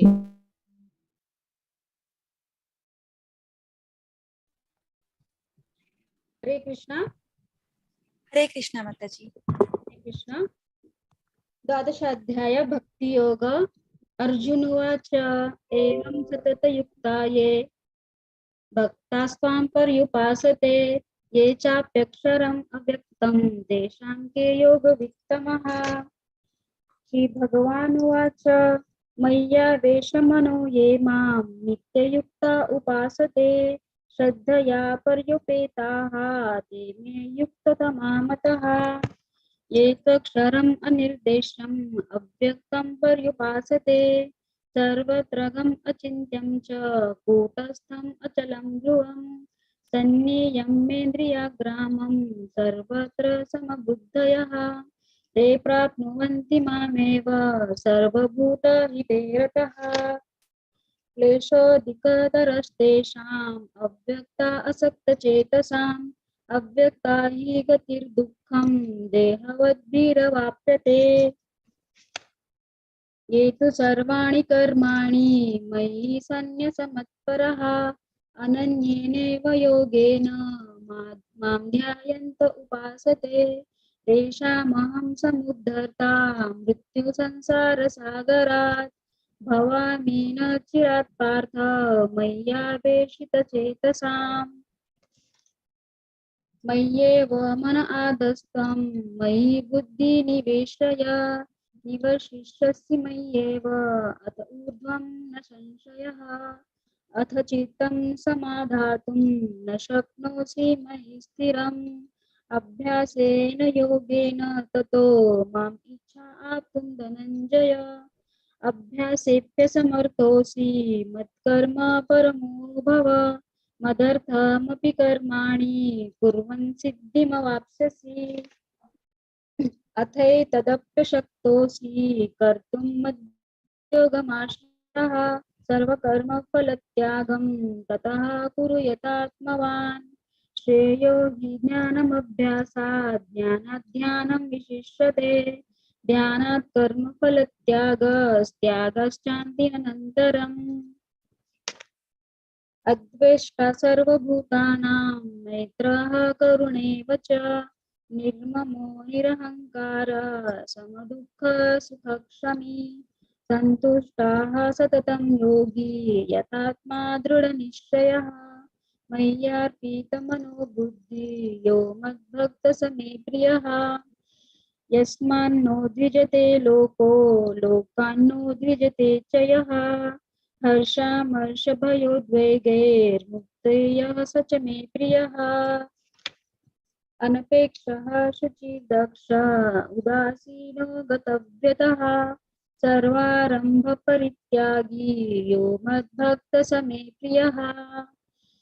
यो न हृष्यति न द्वेष्टि न शोचति न काङ्क्षति शुभाशुभपरित्यागी भक्तिमान्यः स मे प्रियः।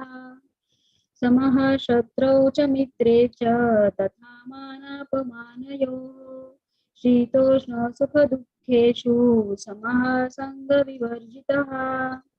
तुल्या निन्दास्तुतिर्मौनी सन्तुष्टो येन केनचित् अनिकेतः स्थिरमतिर्भक्तिमान् मे प्रियो नरः।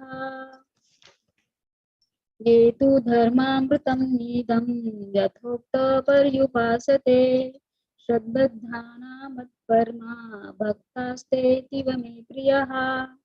हरे कृष्णा इति श्रीमहाभारते सतः दर्शनं संहितायां वैशाख्यां भीष्मपर्वणि श्रीमद्भगवद्गीतासूपनिषत्सु ब्रह्मविद्यायां योगशास्त्रे श्रीकृष्णार्जुनसंवादे भक्तियोगानां द्वादशोऽध्यायः।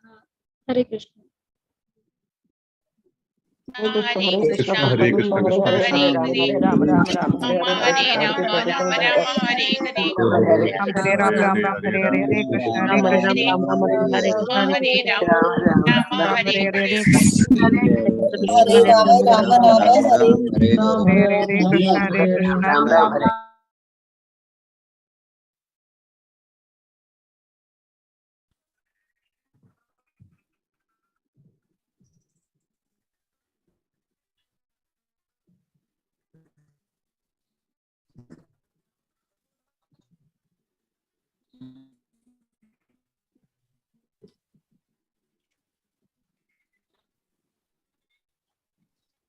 हरे कृष्ण। अथ त्रयोदशोऽध्यायः क्षेत्रक्षेत्रज्ञविभागयोगः। श्रीभगवान् उवाच इदं शरीरं कौन्तेय क्षेत्रमित्याभिधीयते यतत्यो वेत्ति तं प्राहुः क्षेत्रज्ञ इति तद्विदः। क्षेत्रज्ञं चापि मां विद्धि सर्वक्षेत्रेषु भारत। क्षेत्रक्षेत्रज्ञयो ज्ञानं यत्तद् ज्ञानं मतं मम। तत्क्षेत्रं यच्च यादृक्षा यद्विकारी यतश्च यत् स च यो यत्प्रभावश्च तत्सामासेन मे शृणु।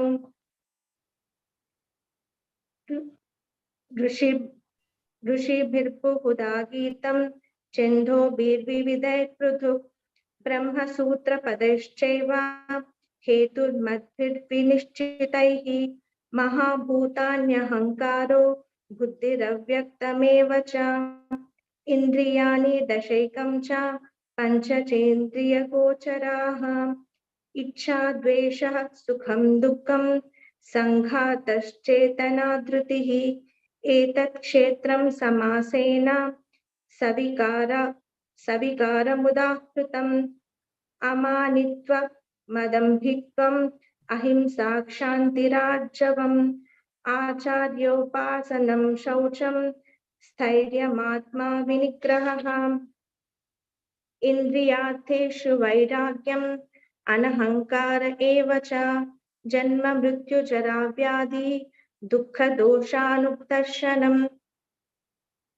अशक्तिरनभिष्वङ्गः पुत्रदारा गृहादिषु नित्यं च समचित्तत्वम् इष्टानिष्टोपपत्तिषु। मयि चानन्ययोगेन भक्तिरव्याभिचारिणी विविक्तदेशसेवित्वम् अरतिर्जन संसदि। आध्यात्मज्ञाननित्यव्यं तत्त्वज्ञानार्थदर्शनम्। एतज्ज्ञानमिति प्रोक्तम् अज्ञानं यदतो अन्यथा। ज्ञेयं यत्तत् प्रवक्ष्यामि यज्ञात्वामृतमश्नुते। अनादिमत्परं ब्रह्म न सत्तन्न सदुच्यते। सर्वतः पाणिपादं तत् सर्वतो अक्षिशिरोमुखम्। सर्वतः श्रुतिमल्लोके सर्वमावृत्य तिष्ठति। सर्वेन्द्रियगुणाभासं सर्वेन्द्रियविवर्जितम् असक्तं सर्वभृच्छैव निर्गुणं गुणभोक्तृ च। बहिरन्तश्च भूतानाम् आचरं चरमेव च सूक्ष्मत्वात् तद्विज्ञेयं दूरस्थं चान्तिके च तत्।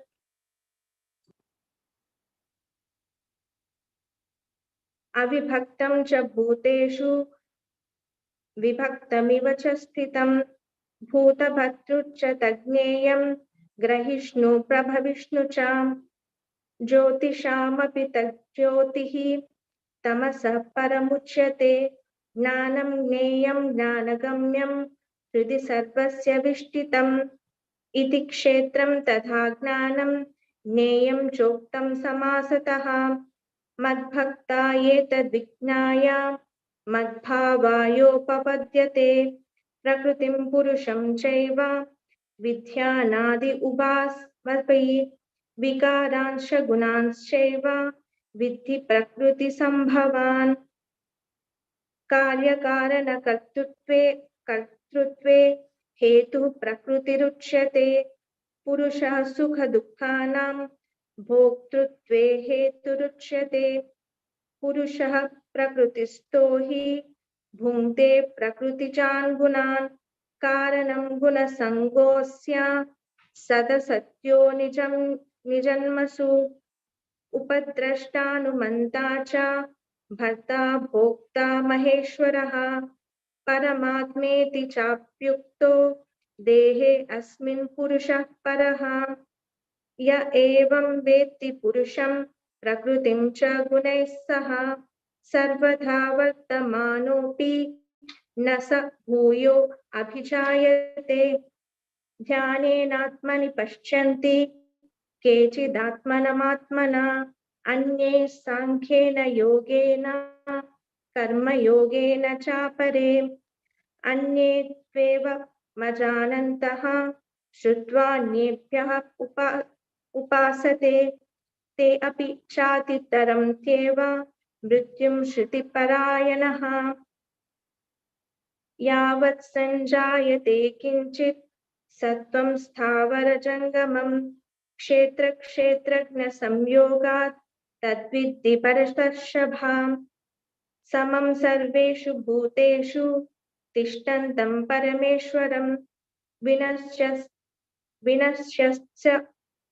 विनश्यन्तं यः पश्यति स पश्यति समं पश्यन् हि सर्वत्र समवस्थितमीश्वरं न हिनस्तम्यान्मनात्मानं ततो याति परां गतिम् प्रकृत्यैव च कर्माणि क्रियमाणानि सर्वशः यः पश्यति तदात्मानम् अकार्तारं न पश्यति यदा भूतपृथक्भावम् एकस्थमनुपश्यति तत एव च विस्तारं ब्रह्म सम्पद्यते तदा अनादित्वान् निर्गुणत्वात् परमात्मायमव्ययः शरीरस्थो अपि कौन्तेय न करोति न लिप्यते यथा सर्वगतं साक्षात् आकाशं नोपलिप्यते सर्वत्रावस्थितो देहे तथात्मानोपलिप्यते यथा प्रकाशयत्येकः कृत्स्नं लोकमिमं रविः क्षेत्रं क्षेत्री तथा कृत्स्नं प्रकाशयति भारत क्षेत्रक्षेत्रज्ञयोरेवम् अन्तरं ज्ञानचक्षुषा भूतप्रकृतिमोक्षं च ये विदुर्यान्ति ते परम् ॐ तत्सदिति श्रीभगवद्गीतासु उपनिषत्सु ब्रह्मविद्यायां योगशास्त्रे श्रीकृष्णार्जुनसंवादे क्षेत्रक्षेत्रविभागयोगो नाम त्रयोदशोऽध्यायः। हरे कृष्ण हरे कृष्ण हरे कृष्ण हरे कृष्ण कृष्ण कृष्ण हरे राम हरे राम हरे हरे हरे कृष्ण हरे हरे हरे राम हरे राम राम राम हरे हरे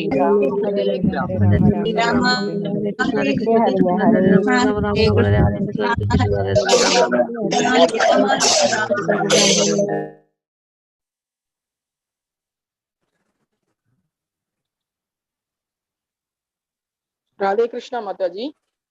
हरे कृष्ण माताजी। ओम श्री कृष्ण परमात्मने नमः। श्रीमद् भगवद गीता अथ चतुर्दशोऽध्यायः गुणत्रय विभाग योगः। श्री भगवानुवाच परं भूय प्रवक्ष्यामि ज्ञानानां ज्ञानमुत्तमं यज्ञात्वा मुनयः सर्वे परां सिद्धिम् इदो गताः इदं ज्ञानम् उपाश्रित्य मम साधर्म्यम् आगताः सर्गे विनोपजायन्ते प्रलयेन व्यदन्ति च मम योनिर्भवत् ब्रह्म तस्मिन् गर्भं ददाम्यहम् सम्भवः सर्वभूतानां ततो भवति भारत सर्वयोनिषु कौन्तेय मूर्तय सम्भवन्ति याः तासां ब्रह्म महत् योनिरहं बीजप्रदा सत्त्वं रजस्तमहिति गुणा प्रकृतिसम्भवाः निमग्नन्ति महाबाहो देहे देहिनमव्ययम् तत्र सत्त्वं निर्मलत्वात् प्रकाशगमनामयम् सुखसङ्गेन पत्नादि ज्ञानसङ्गेन सानक रजोरागात्मकं विद्धि तृष्णासङ्गसमुद्भवम् तन्निबध्नानि कौन्तेय कर्मसङ्गेन देहिनम् तमस्व अज्ञानजं विद्धि मोहनं सर्वदेहिनां प्रमादालस्य निद्राभिस्तन्निबध्नानि भारत सत्त्वं सुखे सञ्जयति च कर्मणि भारत ज्ञानम् आवृत्य तु तमः प्रमादे सञ्जयत् उत रजस्तमश्चाभिभूय सत्त्वं भवति भारत रजः सत्त्वं तमश्चैव तमः सत्त्वं रजस्तथा सर्वद्वारेषु देहेऽस्मिन् प्रकाश उपजायते ज्ञानं यदा तथा विद्यात् विवृत्तं सत्त्वम् इत्युदा लोभप्रवृत्तिरारम्भः कर्मणामसमप्रहाः रसश्चेदानि जायन्ते विवृत्ते परदर्शभ अप्रकाशो प्रवृत्तिश्च प्रमादो मोह एव च तमश्चेदानि जायन्ते विवृत्ते कुरु नन्दन यदा सत्त्वे प्रवृत्ते तु प्रलयं यान्ति ते गभृत् तदोत्मविदां लोकान् अमलां प्रतिपद्यते रजसि प्रलयं कृत्वा कर्मसङ्गिषु जायते तदा प्रलीनस्तमसि मूढयोनिषु जायते कर्मणा सुकृतस्यागुः सात्विकं निर्मलं बलं रजसस्तु बलं दुःखम् अज्ञानं तमसः फलं सत्त्वा सञ्जायते ज्ञानं रजसो लोभ एव च प्रमादमोहौ तमसो भवतो ज्ञानम् एव च ऊर्ध्वं गच्छन्ति सत्त्वस्ता मध्ये तिष्ठन्ति राजसाः जगन्यगुणवृत्तिस्ता अधो गच्छन्ति तामसाः ज्ञान्यं कुलेभ्य कर्तारं यदा दृष्टानुपश्यति गुणेभ्यश्च परं वीति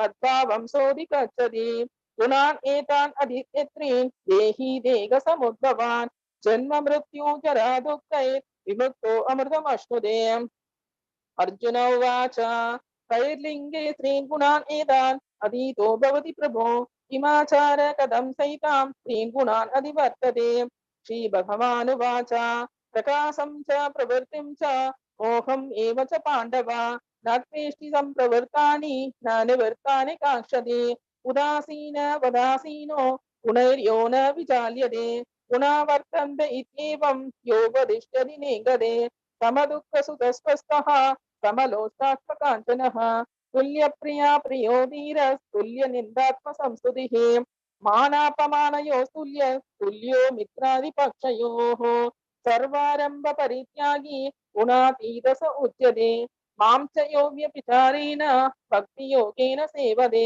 स गुणान् समतीत्यैतान् ब्रह्म भूयाय कल्पते ब्रह्मणो हि प्रतिष्ठागम् अमृतस्याप्ययस्य च शाश्वतस्य च धर्मस्य सुखस्यैकान्तिकस्य च ओम तत्सत् इति श्रीमद्भगवद्गीतासु उपनिषत्सु ब्रह्मविद्यायां योगशास्त्रे श्रीकृष्णार्जुन संवादे गुणत्रय विभाग योगो नाम चतुर्दशोऽध्यायः। हरे कृष्ण हरे कृष्ण हरे Krishna Krishna Krishna Hare Hare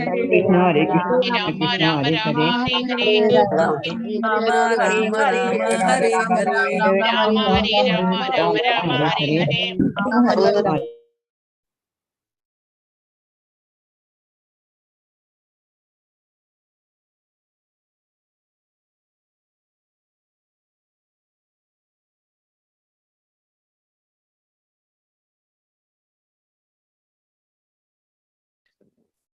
Hare Krishna Shanti Sudha Mataji.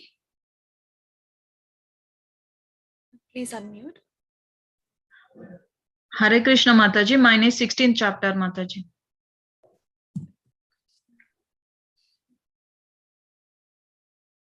Yes. Hare Krishna. Hare Krishna Mataji.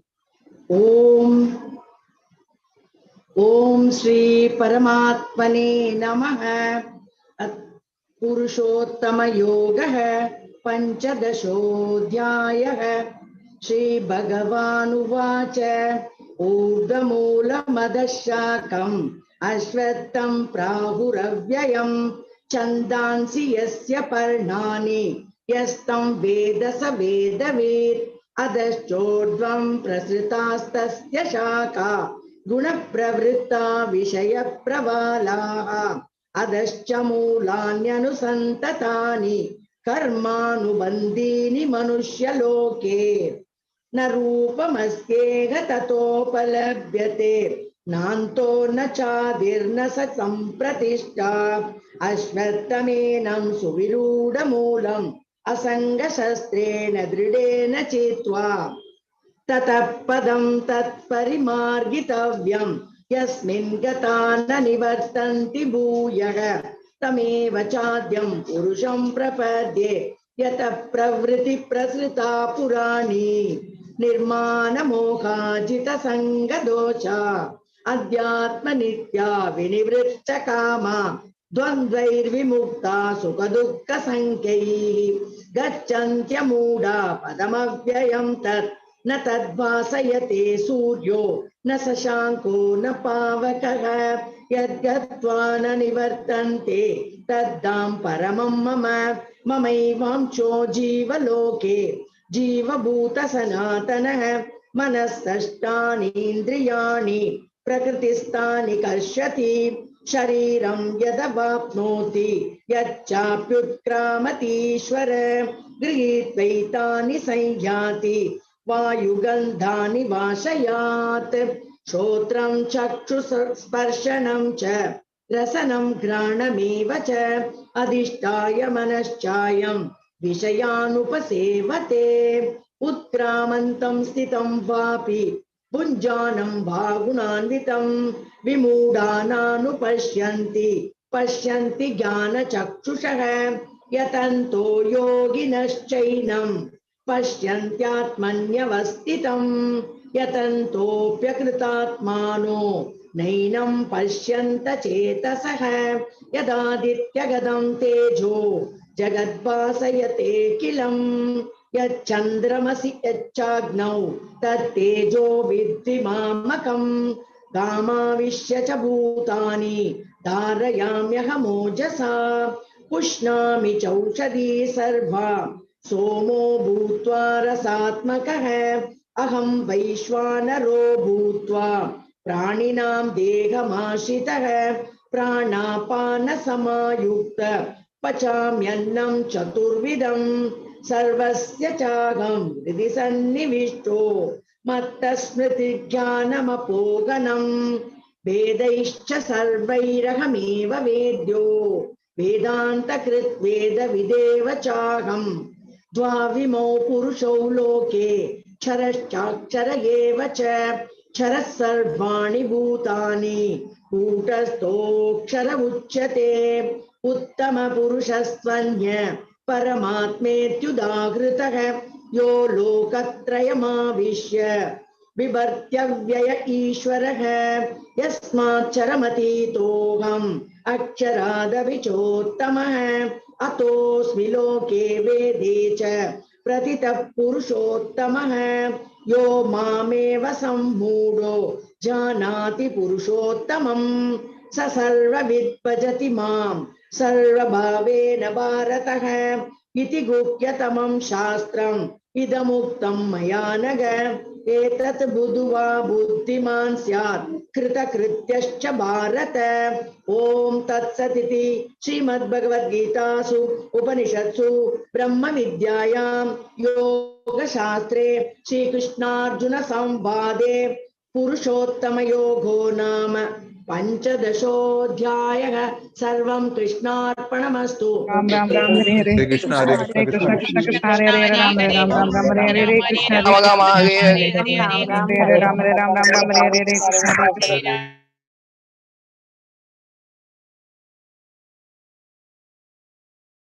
हरे कृष्ण माताजी। हरे कृष्ण माताजी। अथ षोडशोऽध्यायः दैवासुरसम्पद्विभागयोगः।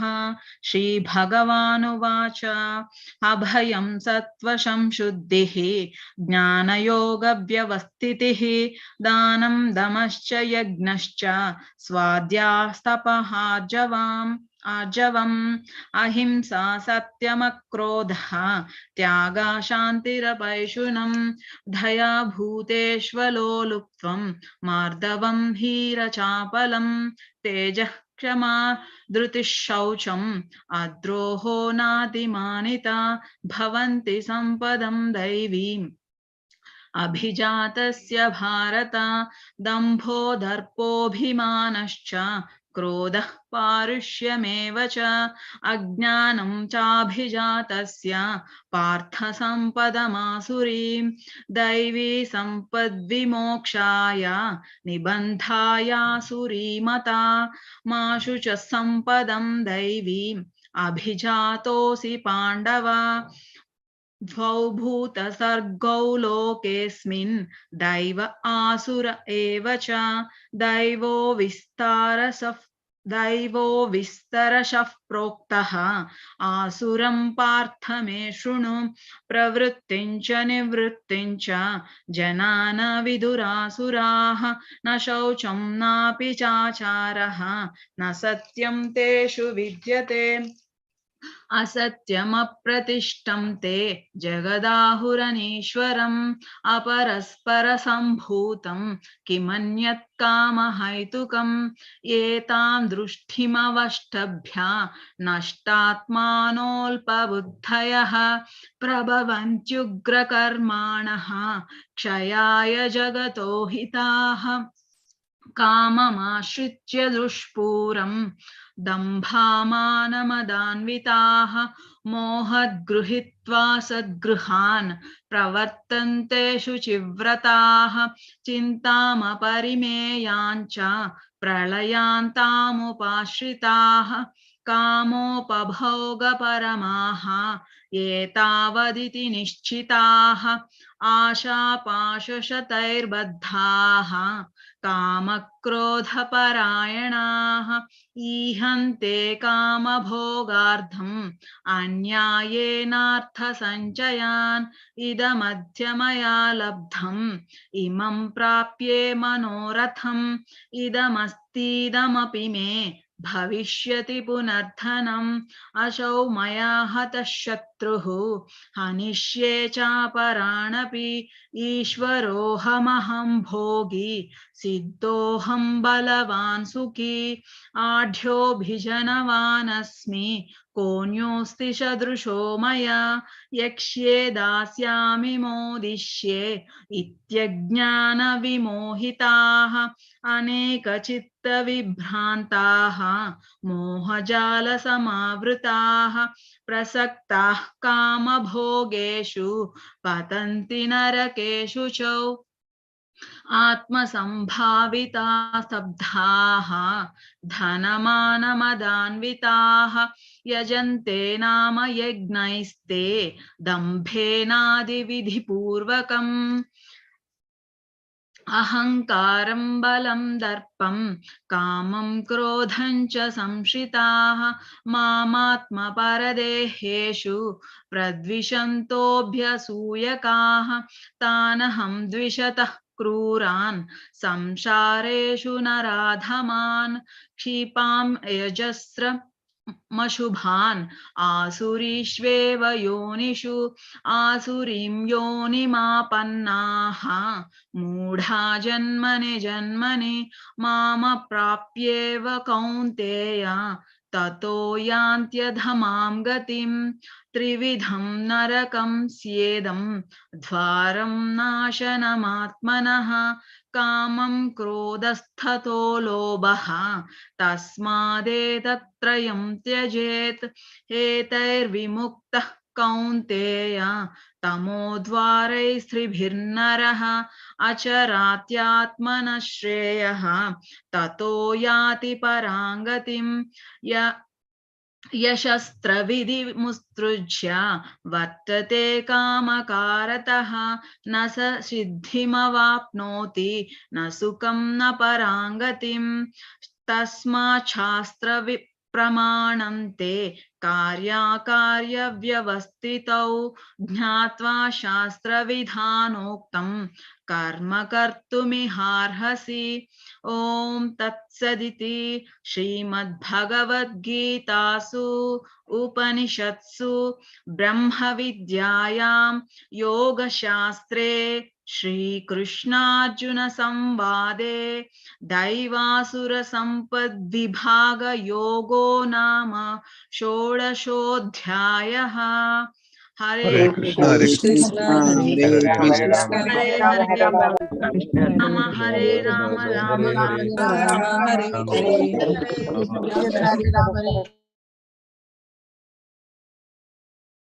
हरे कृष्ण माताजी। हरे कृष्ण माताजी। अद सप्तदशोऽध्यायः श्रद्धेयविभागयोगः। अर्जुन उवाच ये शास्त्रविधिमुत्सृज्य यजन्ते श्रद्धयान्वित तेषां निष्ठा तु का कृष्ण सत्त्वमाहो रजस्तमा श्रीभगवानुवाच त्रिविधा भवति श्रद्धा देहिनां स स्वभावजा सात्विकी राजसी चैव तामसी चेति तां शृणु सत्त्वानुरूप सर्वस्य श्रद्धामयोऽयं पुरुषो यो यश्चद स एव स यजन्ते सात्विका देवान् यक्षरांक्षासि राजसा प्रेतान् भूतगणश्चान्ये यजन्ते तामस जना अशास्त्रविहितं घोरं तप्यन्ते ये तपोजनः दम्भाहंकार संयुक्त कामरागबलान्वित कर्षयन्त शरीरस्थं भूतग्राममचेतस मां चैवन्त शरीरस्थं तान् विद्यासुरनिश्चयान् आहारस्वपि सर्वस्य त्रिविधो भवति प्रिय यज्ञस्तपस्तदा दानं तेषां भेदीमिमं शृणु आयुसत्त्वबलारोग्य सुखप्रीतिविवर्धन रस्य स्निग्धा स्थिरा हृद्य आहार सात्विक प्रिया कट्वं ललवणात्युष्ण तीक्ष्णरूक्ष विधिहन आहार राजसश्रेष्ठ दुःखशोकमयप्रदा यातयामं गतरसं पूतिपर्यूषितं च यत् उच्छिष्टमपि चामेद्यं भोजनं तामसप्रियम् अफलाकाङ्क्षिभिर्यज्ञो विदिदिष्टो य युज्यते यष्टव्यमेवेति मनः समादाय स सात्विका अभिसन्धाय तु फलं दम्भार्थमपि चैव यत् युज्यते भरतश्रेष्ठ तं यज्ञं विद्धि राजसं विद्धिहीनमसृष्टान्नं मन्त्रहीनमदक्षिणं श्रद्धाविरहितं यज्ञं तामसं परिचक्षिते देवद्विज गुरुप्राज्ञ पूजानां शौचमज्जवं ब्रह्मचर्यमहिंसा च शारीरं तप उच्यते अनुद्वेगकरं वाक्यं सत्यं प्रियहितं च यत्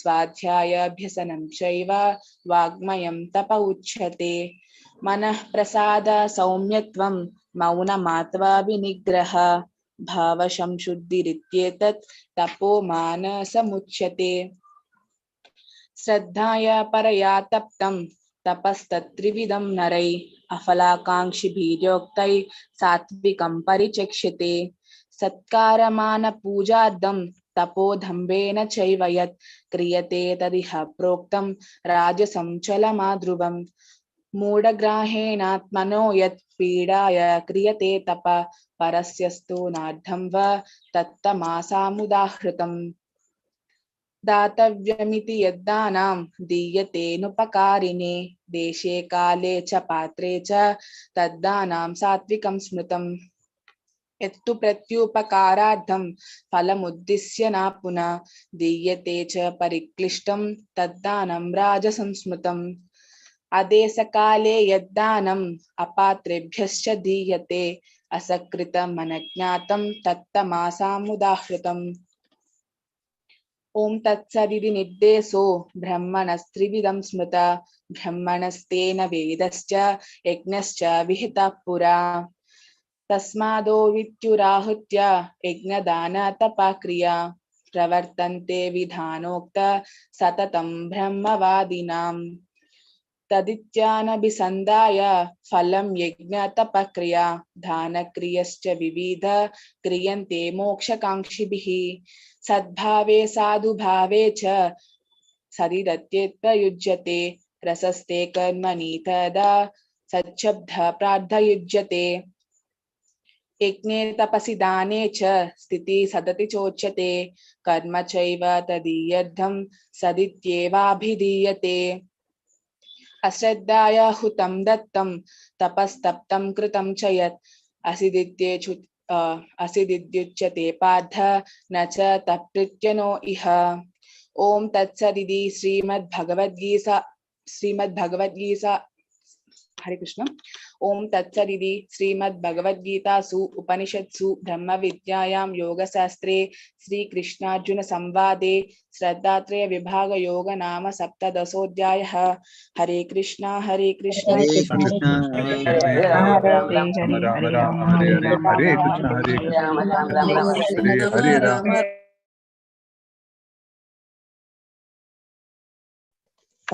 हरे कृष्ण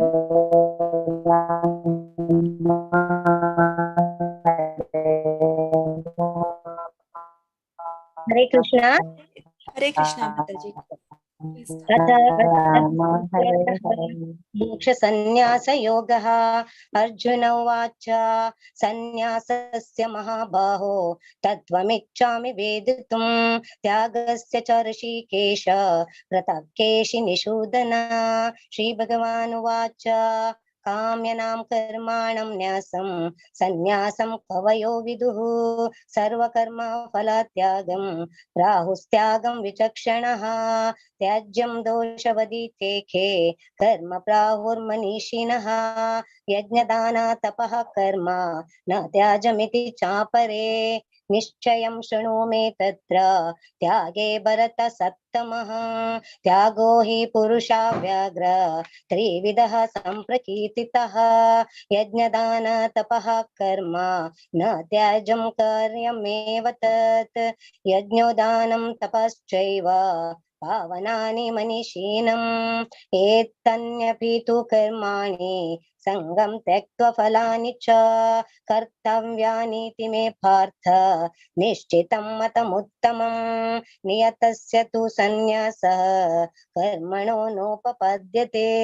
मोहतस्य परित्याग तामसः परिकीर्तितः दुःखमित्येव यत्कर्म कायक्लेशभयात् त्यजेत् स कृत्वा राजसं त्यागं नैव त्यागफलं लभेत् कार्यमित्येव यत्कर्म नियतं क्रियते अर्जुन संगं त्यक्त्वा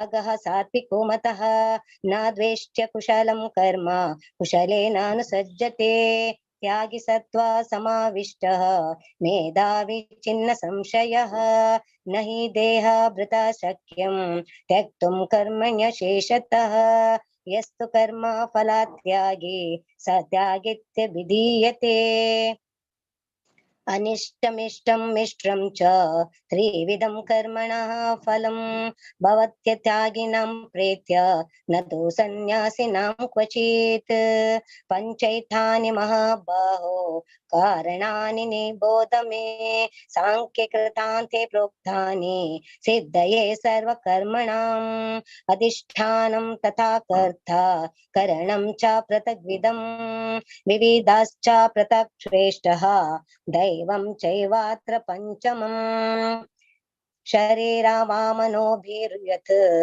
कर्म प्रारभते नरः न्यायं वा विपरीतं वा पञ्चैते तस्य हेतवः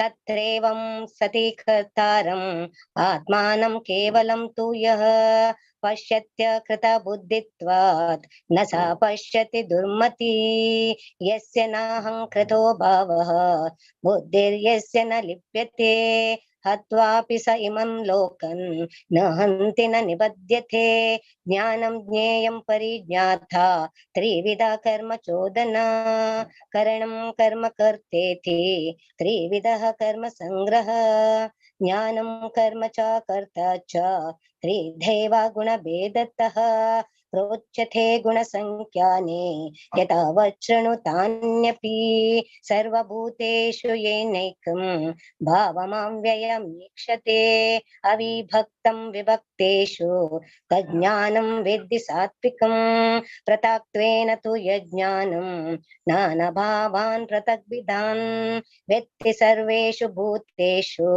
तज्ज्ञानं विद्धि राजसं यत्तु कृत्स्नं वदेकस्मिन् कार्यसक्तमहेतुकम् अतत्त्वार्थवदल्पं च तत्तमसमुदाहृतं नियतं सङ्गरहितम् अरागद्वेषतः कृतम् अफलाप्रेप्सुना कर्म यत् तत्सात्विकमुच्यते यत्तु कामेप्सुना कर्म सहंकारेण वा पुनः क्रियते बहुलायसां तद्रजसमुदाहृतम् अनुबन्धं क्षयं हिंसम् अनपेक्ष्य च पौरुषं मोहादारभ्यते कर्म यत्तद्धामसमुच्यते मुक्तसङ्गो नहं वादी धृत्युत्साहसमन्वितः सिद्धसिद्ध्योरुनिर्विकारः कर्त सात्विक उच्यते रागी कर्म फलाप्रेप्सुः लुब्धो हिंसात्मको शुचिः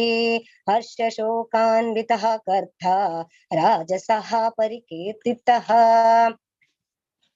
अयुक्तः प्राकृतः स्तब्धः शठो नैष्कृतिको सः विषादि दीर्घसूत्रिश्च कर्ततामस उच्यते बुद्धेर्भेदं धृतेश्चैव गुणास्त्रिविधं शृणु प्रोच्यमानमशेषेण पृथक्त्वेन धनञ्जयः प्रवृत्तिं च निवृत्तिं च कार्यकार्यभयाभये बन्धं मोक्षं च या वेत्ति बुद्धिः सा पार्थ सात्विकी यया धर्ममधर्मं च कार्यं चायकमेव च अयथावत् प्रजानाति बुद्धिः सा पार्थ राजसी अधर्मं धर्ममिति मन्यते तमसांवृथा सर्वार्थं विपरीतांश्च बुद्धिः सा पार्थ तामसी धृत्वा यया धारयते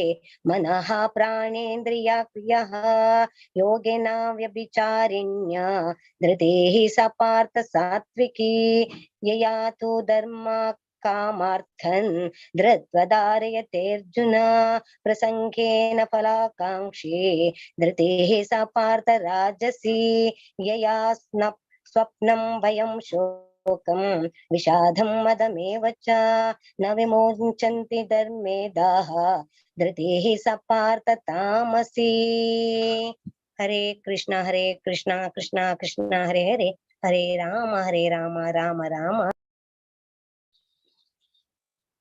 ॐ परमात्मने नमः। न तदस्ति पृथिव्यां वा दिवि देवेषु वा पुनः सत्वं प्रकृतिर्जैर्मुक्तं यदेभिः स्यात् त्रिभिर्गुणैः ब्राह्मणक्षत्रिया विशां शूद्राणां च परन्तप कर्माणि प्रविभक्तानि स्वभावा प्रभवैर्गुणैः शमोदमः तपः शौचं शान्तिरार्जवमेव च ज्ञानं विज्ञानमास्तिक्यं ब्रह्म कर्म स्वभावजं शौर्यं तेजो धृतिर्दाक्ष्यं युद्धे चाप्यपलायनं दानमीश्वरा भावश्च क्षात्रं कर्म स्वभावजं कृषि गोरक्ष्य वाणिज्यं वैश्य कर्म स्वभावजं परिचर्यात्मकं कर्म शूद्रस्यापि स्वभावजं स्वे स्वे कर्मण्यभिरतः संसिद्धिं लभते नरः स्वकर्मानिरतः सिद्धिं यथा विन्दति तच्छृणु यतः प्रवृत्तिर्भूतानां येन सर्वमिदं ततं स्वकर्मणा तमभ्यर्च्य सिद्धिं विन्दति मानवः श्रेया स्वधर्मो विगुणः परधर्मा स्वनिष्ठितात् स्वभावानियतं कर्म कुर्वन्नाप्नोति किल्बिषम् सहजं कर्म कौन्तेय सदोषामपि न त्यजेत् सर्वारम्भा हि दोषेण धूमेनाग्निरिवावृतः असक्ता बुद्धिः सर्वत्र जितात्मा विगता स्पृहा नैष्कर्म्या सिद्धिं परमां संन्यासेनाधिगच्छति सिद्धिं प्राप्तो यथा ब्रह्मा तथाप्नोति निबोध मे समासेनैव कौन्तेय निष्ठा ज्ञानस्य या परा बुद्ध्या विशुद्धया युक्तो धृत्यात्मानं नियम्य च शब्दादीन् विषयं त्यक्त्वा रागद्वेषौ व्युदस्य च विविक्तसेवी लघ्वाशी यथा वाक्काय मानसः ज्ञानयोगपरो नित्यं वैराग्यं समुपाश्रितः अहंकारं बलं दर्पं कामं क्रोधं परिग्रहं विमुच्य निर्ममः शान्तो ब्रह्मा भूयाय कल्पते ब्रह्मा भूतः प्रसन्नात्मा न शोचति न काङ्क्षति समः सर्वेषु भूतेषु मद्भक्तिं लभते पराम् भक्त्या मामभिजानाति यावान् यश्चास्मि तत्त्वतः ततो मां तत्त्वतो ज्ञात्वा विशते तदनन्तरम् सर्वकर्माण्यपि सदा कुर्वाणो मद्व्यपाश्रयः मत्प्रसादादवाप्नोति शाश्वतं पदमव्ययम् चेतसा सर्वकर्माणि मयि सन्न्यस्य मत्परः बुद्धियोगमुपाश्रित्य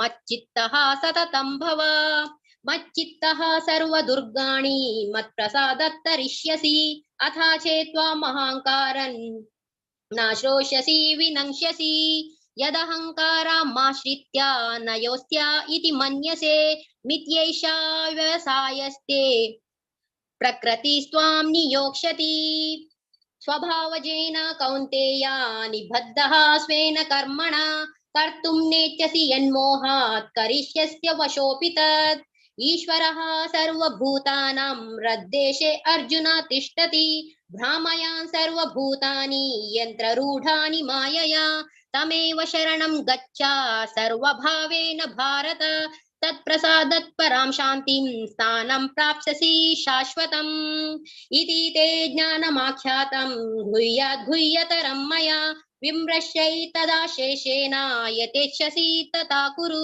सर्वगुह्यतमं भूयः शृणु मे परमं वचः इष्टोऽसि मे दृढमिति ततो वक्ष्यामि ते हितम् मन्मना भव मद्भक्तो मद्याजी मां नमस्कुरु मामे वैश्यसि सत्यं ते प्रतिजाने प्रियोऽसि मे सर्वधर्मां परित्यज्य मामेकं शरणं व्रज अहं त्वां सर्वपापेभ्यो मोक्षयिष्यामि मा शुचः इदं ते न तपस्कायं न भक्ताय कदाचन न च शुश्रूषवे वाच्यं न च मां योऽभ्यसूयति या इदं परमं गुह्यं मद्भक्तेष्वाभिधास्यति भक्तिं मयि परां कृत्वा मामे वैष्यत्य संशयः न च तस्मान् मनुष्येषु कश्चिन्मे प्रियकृत्तमः भविता न च मे तस्मात् अन्यः प्रियतरो भुवि अद्येष्यते च य इमां धर्म्यं संवादो मावयोः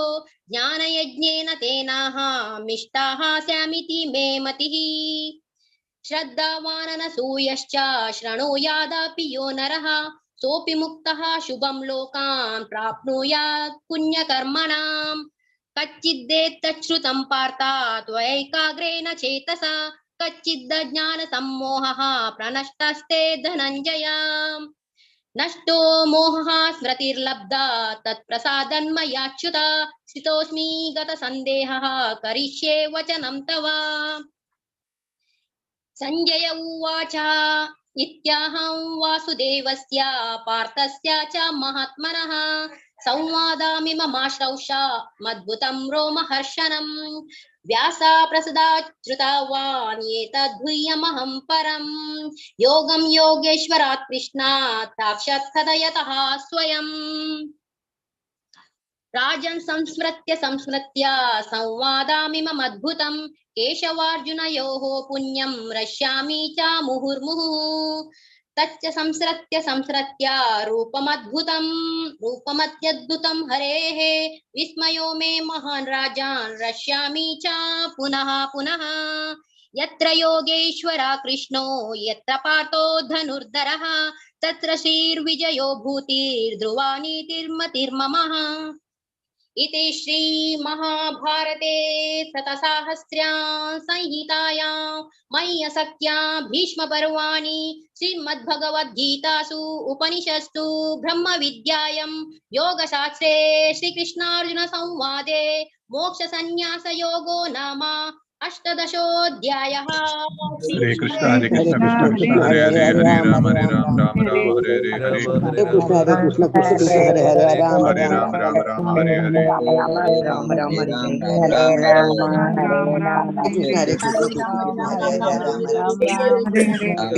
कृष्ण हरे राम हरे Ram Hare Hare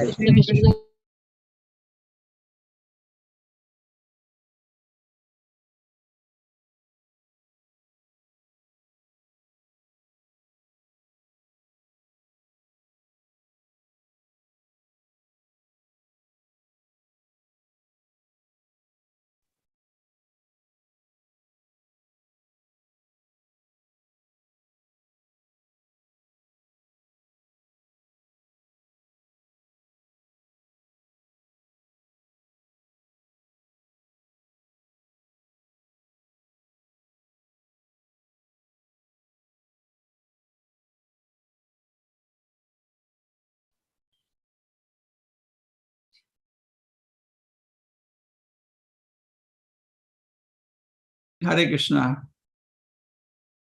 Hare Krishna, Prabhuji. Finished? Krishna. Hare Krishna Prabhuji. Krishna Prabhuji.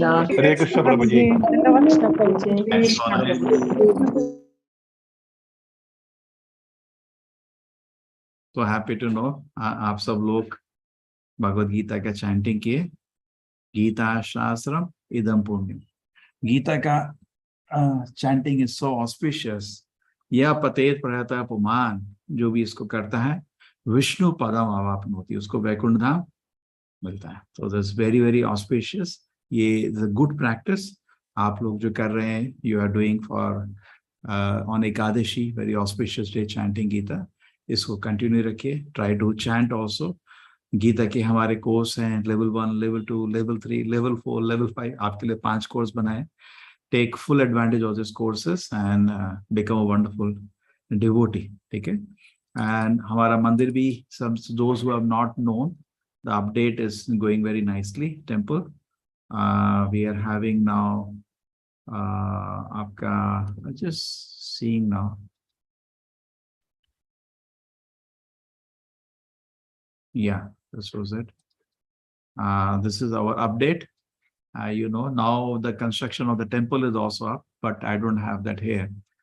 And Krishna, dear devotees, I'm standing at the entrance of the project, and where I'm standing at this place is a big gap. This is the place the Raj Gopura or the Katta Gopura will come, and both the sides we will have the shops where we can distribute Bhagavad Gita in all the languages, all prasadam, various paraphernalia, chappal stand, all this will come at this place.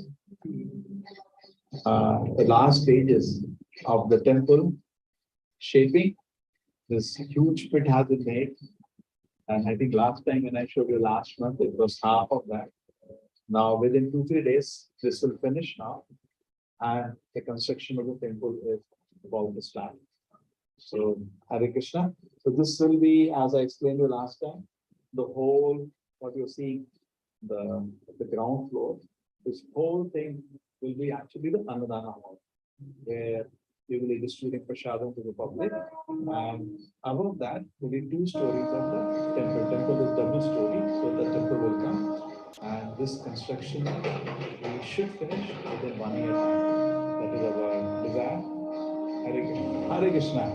So now you can have a look at the ashram, and you see the big development here. We have now finished 1 floor. So this has been going at a good speed. We've finished in 3 months' time. The whole ashram should be over. The first slab is coming, and then we will have 1 more floor, and that's all. 2-story structure. The ashram, we have here 8 dormitories. There are 8 dormitories, and this will be the bathroom. It is connected. So you can see here from that the house you are seeing from that house right till you can see till the road on the other end. Yes, till that time this is our big piece in which we have a 5-story structure coming. In fact, this is the biggest building we have. And where we are now, this will be the 3rd story which will come. And in this structure, we are having at the bottom parking, and then we will have one side we are having a dormitory for students to come and stay. On top of that, we have Govinda's restaurant. On top of that, we have 2 stories of guest house. On this side, we have parking at the bottom. Then we have 2 stories of what do you call it, steam kitchen. Huge steam kitchen is coming, which can cook 5,000 people at a time. And on top of that, 2 stories of guest house. So this is the structure. We still not started construction, but it was all cut and kept ready. Hare Krishna. So I hope this is the update. And as the construction is picking up, we need your support so that we can finish this construction in a very short time. Hare Krishna. Hare Krishna. Thank you for okay. So continue chanting, all of you, please. There is one facility that if you're chanting 16 rounds, you can directly join Bhakti Shastri course. So all those who have not joined, please write a mail to me, connect. For chanting 16 rounds, you can directly join Bhakti Shastri course. That will be very nice. And then second thing is that Janmashtami function is there. So those who still not decided, please make a plan. I also need little time to make accommodation for you. Please contact us directly if you like to join for huge Janmashtami function. Thank you, Janvi Mataji. You can continue. You can thank everybody. Hare Krishna Prabhuji, Dandavat Pranam. Hare Krishna. Thank you all reciters, admins for joining, chanting and listening Bhagavad Gita shloka. And thank you Netravati Mataji and all admins. Thank you, especially thank you Prabhuji for giving us this platform for chanting, listening Bhagavad Gita shloka on auspicious day. Hare Krishna. Thank you Prabhuji. Thank you all. Hare Krishna. Hare Krishna. Hare Krishna. Hare Krishna. Hare Krishna.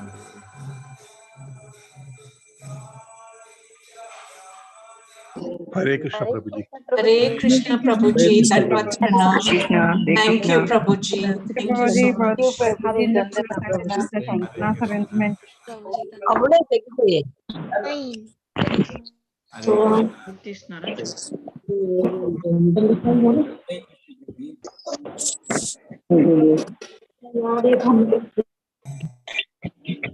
हरे कृष्णा प्रभु जी, मुझे एक question पूछना था।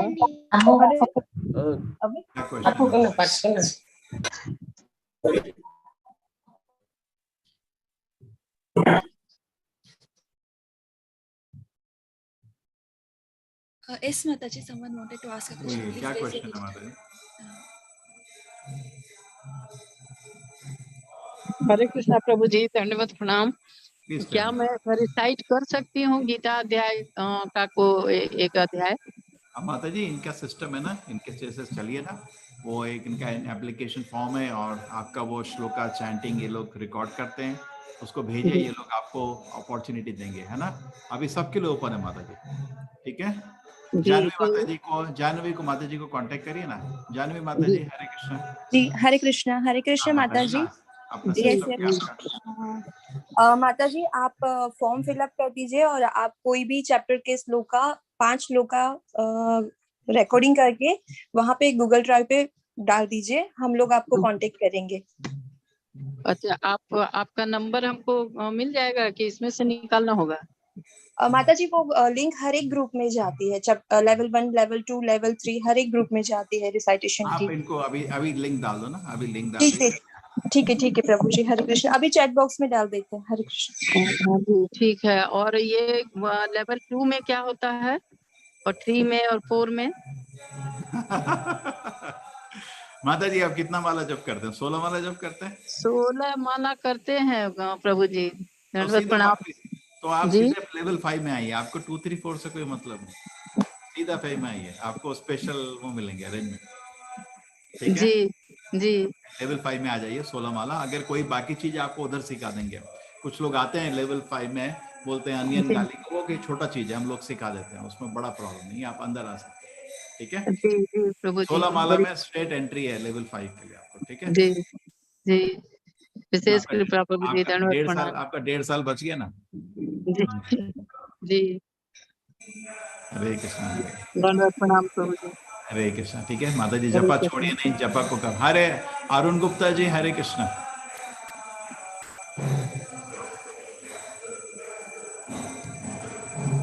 अरुण गुप्ता जी, हरे कृष्णा। हमें हरे कृष्ण प्रभु जी, thank you so much for sharing the updates. Every time I see you sharing the updates, I feel so good. Like Radha Krishna temple is building up. Krishna's grace. Like, see, 7 lakh people are with us. Temple तो मजे से बनेगा, but I have to give chance to everybody to come. Yes, I'm eagerly waiting. Once it's built in, I will definitely probably visit there. Please visit. नहीं, आप पहले भी आइए, अरे मजा आएगा अभी। Even the fun is to see it happening, correct? है ना?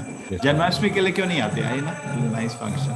Probably I'm outside actually. Currently, I will come. I'm going here. किधर हैं आप अभी? मेलबर्न में प्रभु जी, ऑस्ट्रेलिया। ओह, ऑस्ट्रेलिया में। ऑस्ट्रेलिया मतलब तो आपके लिए 3.5 hours मोर, है ना? 4.5 hours currently. मेरे बहुत स्टूडेंट्स हैं ऑस्ट्रेलिया। ठीक है प्रभु जी, चैंटिंग करिए।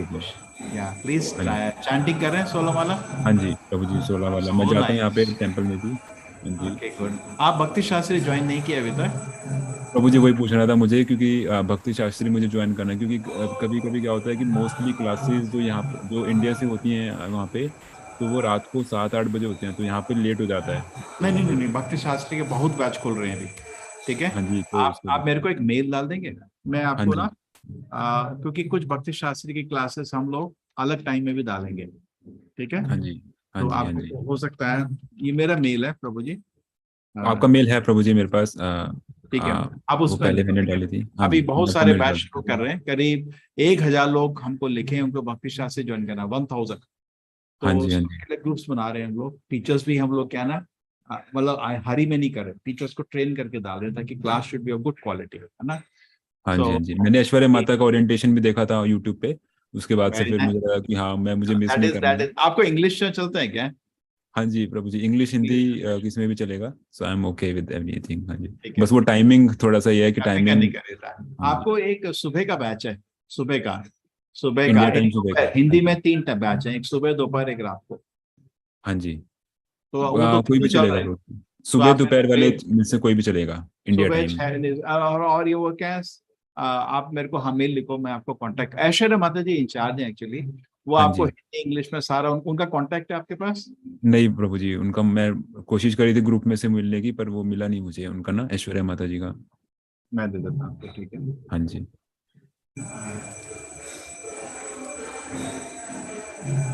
अभी हम लोग बहुत सारे बैच बना रहे हैं, तो उनमें से ना शुरू से ज्वाइन कर सकते हो। और वैसे जो बैच चल रहे हैं उनमें भी क्या है कि एक मॉड्यूल हो गया तो आप उधर ज्वाइन कर सकते हो। बाकी 2 मॉड्यूल भी, मतलब 5 मॉड्यूल हैं, तो मॉड्यूल वाइज पढ़ाई होती है। जैसे आपने एक मॉड्यूल खत्म किया, ठीक है, आपने बोला मेरे को थोड़ा ब्रेक चाहिए, मेरे को कुछ काम है, ठीक है, एक मॉड्यूल आपका रिकॉर्डेड हो गया, ऐसे कर सकते हैं। 5 मॉड्यूल हैं तो आप अपनी स्पीड से कर सकते हैं। ये ऐश्वर्या माता जी का आ गया, ठीक है। क्योंकि हिंदी में अभी 3 बैच हैं, सुबह को, दोपहर को, शाम को। इंग्लिश में अभी शाम के लेकिन और आ रहे हैं, वो अलग अलग टाइम में आएंगे, ठीक है। ओके ठीक है माता जी, thank you so much, sorry प्रभु जी, thank you so much. I will, मैं माता जी को कांटेक्ट कर लूंगा, ऐश्वर्या माता जी को।